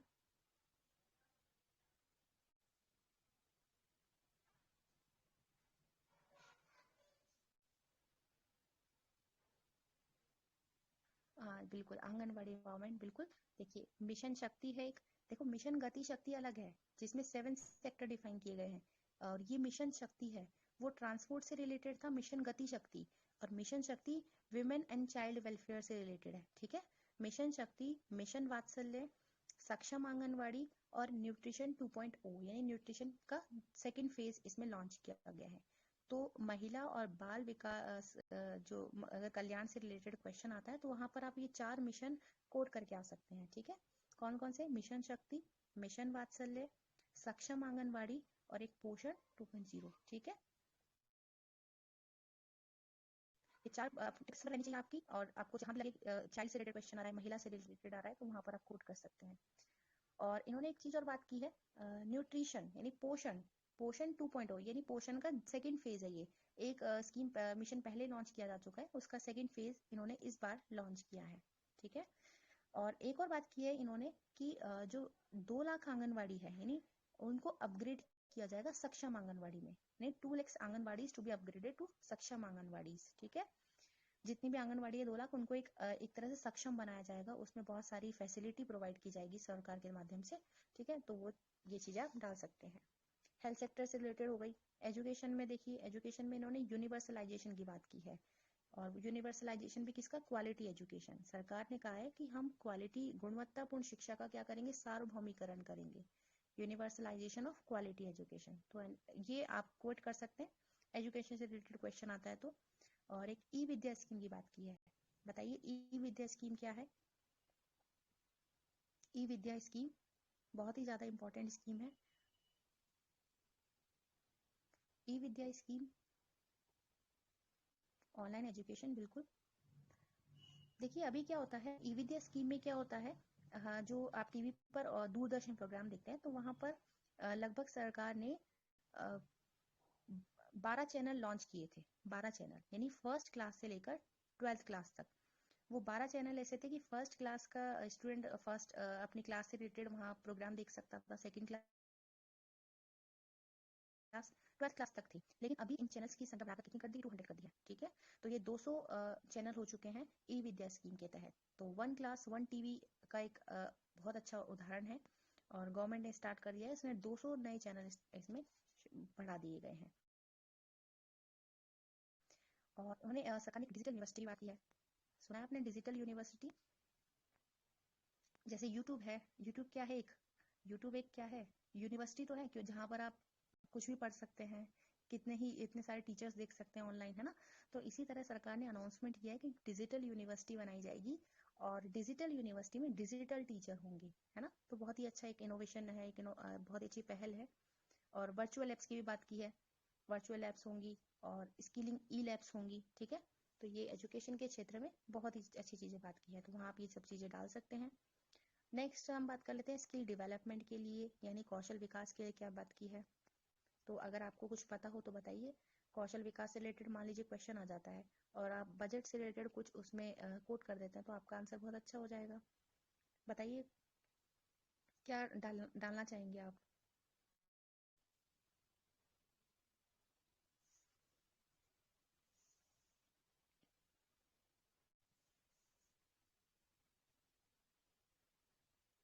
बहुत अच्छा पोर्टल है उन्होंने लॉन्च किया, बिल्कुल, वेरी गुड। यही पोर्टल मैं चाह रही थी लिखना, हाँ ठीक है। देश स्टैक ई पोर्टल है ना। ये पोर्टल क्या है, देखो देश DESH, इसकी फुल फॉर्म क्या है, digital ecosystem for skilling and livelihood, है ना। यानी कि एक ऐसा इकोसिस्टम बनाना है डिजिटल जो स्किलिंग यानी कौशल दे सके और लाइवलीहुड दे सके, यानी लोगों को अपनी आजीविका का साधन बन सके। लोगों को जब कौशल हम प्रदान करेंगे सरकार, तो क्या होगा, लाइवलीहुड का वो सोर्स बन जाएगा, अपनी आजीविका खुद कमा लेगा। तो देश स्टैक ई पोर्टल बहुत ही अच्छा एक ऑनलाइन ट्रेनिंग का प्रोग्राम है जिसमें सरकार ने कौशल और आजीविका के लिए एक इकोसिस्टम बनाया है, ठीक है। तो बहुत ही अच्छा। और इन्होंने ड्रोन शक्ति, एक और इसकी बात की है, ड्रोन शक्ति की, कि जितने भी स्टार्टअप्स हैं, पहले इनको ड्रोन फैसिलिटी देने की अभी परमिशन नहीं थी, लेकिन सरकार ने इस बार के बजट में जो स्टार्टअप्स हैं उनको ड्रोन के लिए वो कर दिया है कि ये ड्रोन को प्रमोट करे और जितना हो सके ड्रोन की सर्विस दे सके, ठीक है। क्योंकि एग्रीकल्चर में भी ड्रोन की बहुत इंपॉर्टेंस हो गई है। जैसे जितने भी पेस्टिसाइड है इनका छिड़काव किया जाता है, तो ड्रोन के माध्यम से करके किसान की हेल्थ को भी सुनिश्चित किया जा सकता है और ज्यादा से ज्यादा प्रोडक्शन को भी प्रमोट किया जा सकता है, ठीक है। स्किल डेवलपमेंट की बात हो गई, अब ट्रांसपोर्ट की बात कर लेते हैं, है ना। ट्रांसपोर्ट में बहुत ही ज्यादा इन्होंने एक टेक्नोलॉजी इजाद की है, बहुत ही अच्छी। अगर उस टेक्नोलॉजी का नाम बता पाएंगे आप, बताएं कौन सी टेक्नोलॉजी, ताकि एक्सीडेंट ना हो सके ट्रेन का, है ना। तो वो टेक्नोलॉजी कौन सी है। 2 मार्कर में क्वेश्चन भी पूछा जा सकता है टेक्नोलॉजी से रिलेटेड, कौन सी टेक्नोलॉजी है वो, नहीं याद आ पा रही। कवच, बिल्कुल, बलबीर, वेरी गुड, कवच टेक्नोलॉजी है। इसमें क्या है, सरकार ने कवच टेक्नोलॉजी इजाद की है और सबसे बड़ी बात है ये एक तरह से जिस नेटवर्क पर बेस्ड है वो है एंटी कोलाइजन डिवाइस, ठीक है। एंटी कोलाइजन डिवाइस नेटवर्क पर बेस्ड है ये। इसमें क्या है, और सबसे बड़ी बात है ये इंडिजिनियसली डेवलप्ड है, यानी भारत ने किसी का सहारा नहीं लिया है इस टेक्नोलॉजी के लिए और अपने स्वदेशी निर्मित तकनीक है। और इसके माध्यम से एक ऐसी टेक्नोलॉजी इजाद की है, जब 2 ट्रेन अगर एक ही ट्रैक पर आ जाती है ना, तो इस टेक्नोलॉजी के माध्यम से एक निश्चित सीमा पर दोनों ट्रेन अपने आप रुक जाएगी। कुछ ऐसे सेंसर लगा दिए हैं ट्रैक्स पर ताकि क्या हो सके। हाँ बिल्कुल, कल ही टेस्ट किया था रेलवे ने, वेरी गुड। तो ये टेक्नोलॉजी बहुत ही इंपॉर्टेंट है। तो 3 फैक्ट याद रखिए, पहली बात एंटी कोलाइजन डिवाइस नेटवर्क है, ठीक है। दूसरा इंडिजिनियसली डेवलप्ड है, स्वदेश निर्मित तकनीक है। और थर्ड, इसका एम क्या है, जीरो एक्सीडेंट, है ना। रेलवे जो ट्रांसपोर्ट है उसमें जीरो एक्सीडेंट इनका मुख्य उद्देश्य है, ताकि एक्सीडेंट बिल्कुल खत्म हो सके और सेफ्टी और सिक्योरिटी दोनों सुनिश्चित हो सके, ठीक है। और एक इन्होंने यूनिफाइड लॉजिस्टिक इंटरफेस प्लेटफॉर्म की ओर बात की है ना। यूनिफाइड लॉजिस्टिक इंटरफेस प्लेटफॉर्म, तो ये लॉजिस्टिक इंटरफेस प्लेटफॉर्म क्या है, इस पर लॉजिस्टिक से रिलेटेड, मान लीजिए आप कोई सामान ट्रांसपोर्ट कर रहे हैं, किसी बस के थ्रू आप सामान भेज रहे हैं, ट्रैक्टर के थ्रू, तो एक ऐसा लॉजिस्टिक इंटरफेस प्लेटफॉर्म होगा जहां पर आप उनकी ट्रैकिंग को देख पाएंगे, ठीक है। तो यूनिफाइड लॉजिस्टिक इंटरफेस प्लेटफॉर्म में ये सुविधा दी है कि आप अपना सामान कहाँ भेज रहे हैं, कैसे जा रहा है, किन किन रूट से होके जा रहा है, वो सारी चीजें आप देख पाएंगे, ठीक है। और 400 इन्होंने नए वंदे भारत ट्रेन की वो करी है कि 400 न्यू जनरेशन की वंदे भारत एक्सप्रेस भी चलाई जाएंगी, तो ये भी बहुत अच्छा है। और एक नेशनल रोप वे डेवलपमेंट प्लान की भी बात की है, जिसे पर्वतमाला परियोजना कहा है। देखिए मेंस में सवाल आया था, एक क्वेश्चन आया था 2018 में, पता नहीं 16 में, भारतमाला परियोजना, ठीक है। तो भारतमाला परियोजना से क्वेश्चन पूछा गया है, तो पर्वतमाला से भी आ सकता है। तो पर्वतमाला परियोजना क्या है, हाँ 2018 में आया होगा। पर्वतमाला परियोजना क्या है, नेशनल रोपवे डेवलपमेंट प्लान है। और सबसे बड़ी बात, पीपीपी मॉडल पर है, ठीक है, पब्लिक प्राइवेट पार्टनरशिप मॉडल पर है ये। और इन्होंने 45 किलोमीटर नहीं, 45 नहीं है, 60 किलोमीटर लंबी है ये, 60 किलोमीटर लंबी 8 रोपवे परियोजना है। और उसके लिए सरकार ने क्या किया, कॉन्ट्रैक्ट साइन किया है, तो ये भी बहुत इंपॉर्टेंट है, पर्वतमाला परियोजना, है ना। ताकि पर्वतीय क्षेत्रों में जो सड़कों का निर्माण और रखरखाव है, उनकी जो प्रॉब्लम से होती है वो सब दूर हो सके, ठीक है। तो ट्रांसपोर्ट सेक्टर की भी हो गई हमारी बात। हेल्थ सेक्टर की बात कीजिए, 60, हाँ 60 किलोमीटर है, 60 किलोमीटर, ठीक है। अब देखिए डिफेंस सेक्टर में, देखिए इन्होंने क्या किया है, डिफेंस सेक्टर में जो सरकार ने बजट तैयार किया है इस बार थोड़ा ज्यादा है। पहले था 4.78 लाख करोड़ का, और वो अब बढ़ाकर 5.25 लाख करोड़ कर दिया है। तो डिफेंस के क्षेत्र में जो ये बजट है इसको बढ़ा दिया गया है। तो कभी रक्षा क्षेत्र से रिलेटेड क्वेश्चन आए तो वहां पर आप ये चीजें डाल सकते हैं, ठीक है। अब क्या है, रक्षा सरकार ने कहा है कि जो डिफेंस इक्विपमेंट है वो हमारे देश पर ही बने, देश में ही बने। हम जितना हो सके इस मामले में क्या हो जाए, इंडिपेंडेंट हो जाए, ताकि हम हमारे जो इक्विपमेंट है बाहर देशों से हमें मंगवाना ना पड़े, हम खुद ही अपने देश में इजाद कर सकें, ठीक है। और अब देखिए, अच्छा मुझे बताइए, रक्षा क्षेत्र में भारत कौन से नंबर पर आता है, अगर देखा जाए जीडीपी में, डिफेंस में कितना जो पैसा अलॉट करता है भारत, तो उसका जीडीपी का कितना परसेंट भारत करता है, 2.9, लगभग 3% के आसपास करता है। और कितने नंबर पर आता है विश्व में, देखा जाए तो कौन से नंबर पर है Bharat, fourth. First second third कौन है फिर, इंडिया थर्ड नंबर पर है, फोर्थ पर नहीं है। यूएसए और फर्स्ट नंबर पर है, चाइना सेकंड पर है, और थर्ड नंबर पर भारत है। तो याद रखिएगा, डिफेंस से रिलेटेड ऐसे या क्वेश्चन में डाल देना, ये फैक्ट डाल सकते हैं आप। ट्रेवल से रिलेटेड बात करें तो इन्होंने ई पासपोर्ट फैसिलिटी की बात की है, ई पासपोर्ट फैसिलिटी, ठीक है। ई पासपोर्ट फैसिलिटी जो कि आरएफआईडी टेक्नोलॉजी आप जानते हैं सब, क्या है आरएफआईडी टेक्नोलॉजी, आरएफआईडी टेक्नोलॉजी क्या है,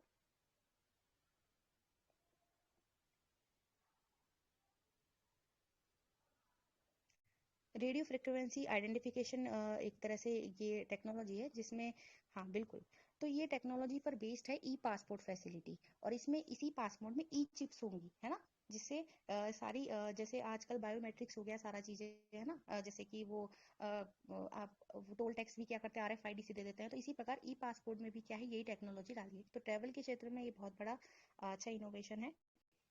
इंफ्रास्ट्रक्चर की बात करें तो ऑप्टिकल फाइबर से रिलेटेड बात की गई है, कुछ आइडिया आ रहा है आपको इंफ्रास्ट्रक्चर में, सरकार ने क्या कहा है कि 2025 तक जो गांव है उसमें ऑप्टिकल फाइबर बिछाए जाएंगे, ठीक है।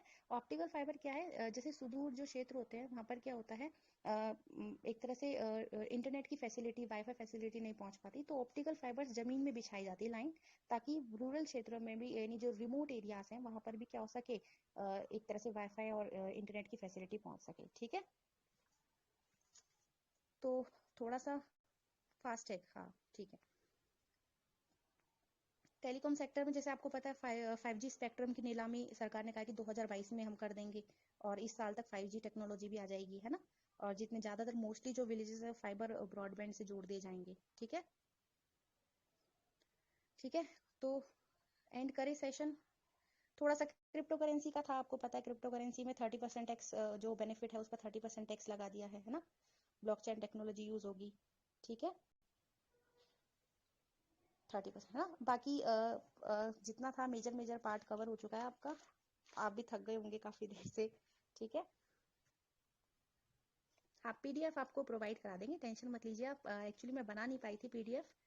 जैसा भी होगा आपको पीडीएफ अवेलेबल हो जाएगी 1-2 दिन के अंदर, थोड़ा सा पेशेंस रखिएगा, ठीक है। बाकी आपकी बहुत सारी चीजें कवर हो चुकी है, मुझे नहीं लगता कुछ शायद बचा हो। बाकी आप ठीक है, बिल्कुल। Thank you so much Monika ji. जी, इकोनॉमी सर्वे का भी एक सेशन लेके आएंगे, मैंने हाइलाइट्स कर लिए हैं। जो इकोनॉमिक्स जो अभी सर्वे आया है वो सारे हाइलाइट्स कर लिए हैं, वो भी आपको एक बार पढ़ के बता देंगे ताकि आपको आसानी हो सके, ठीक है। तो एंड करें सेशन।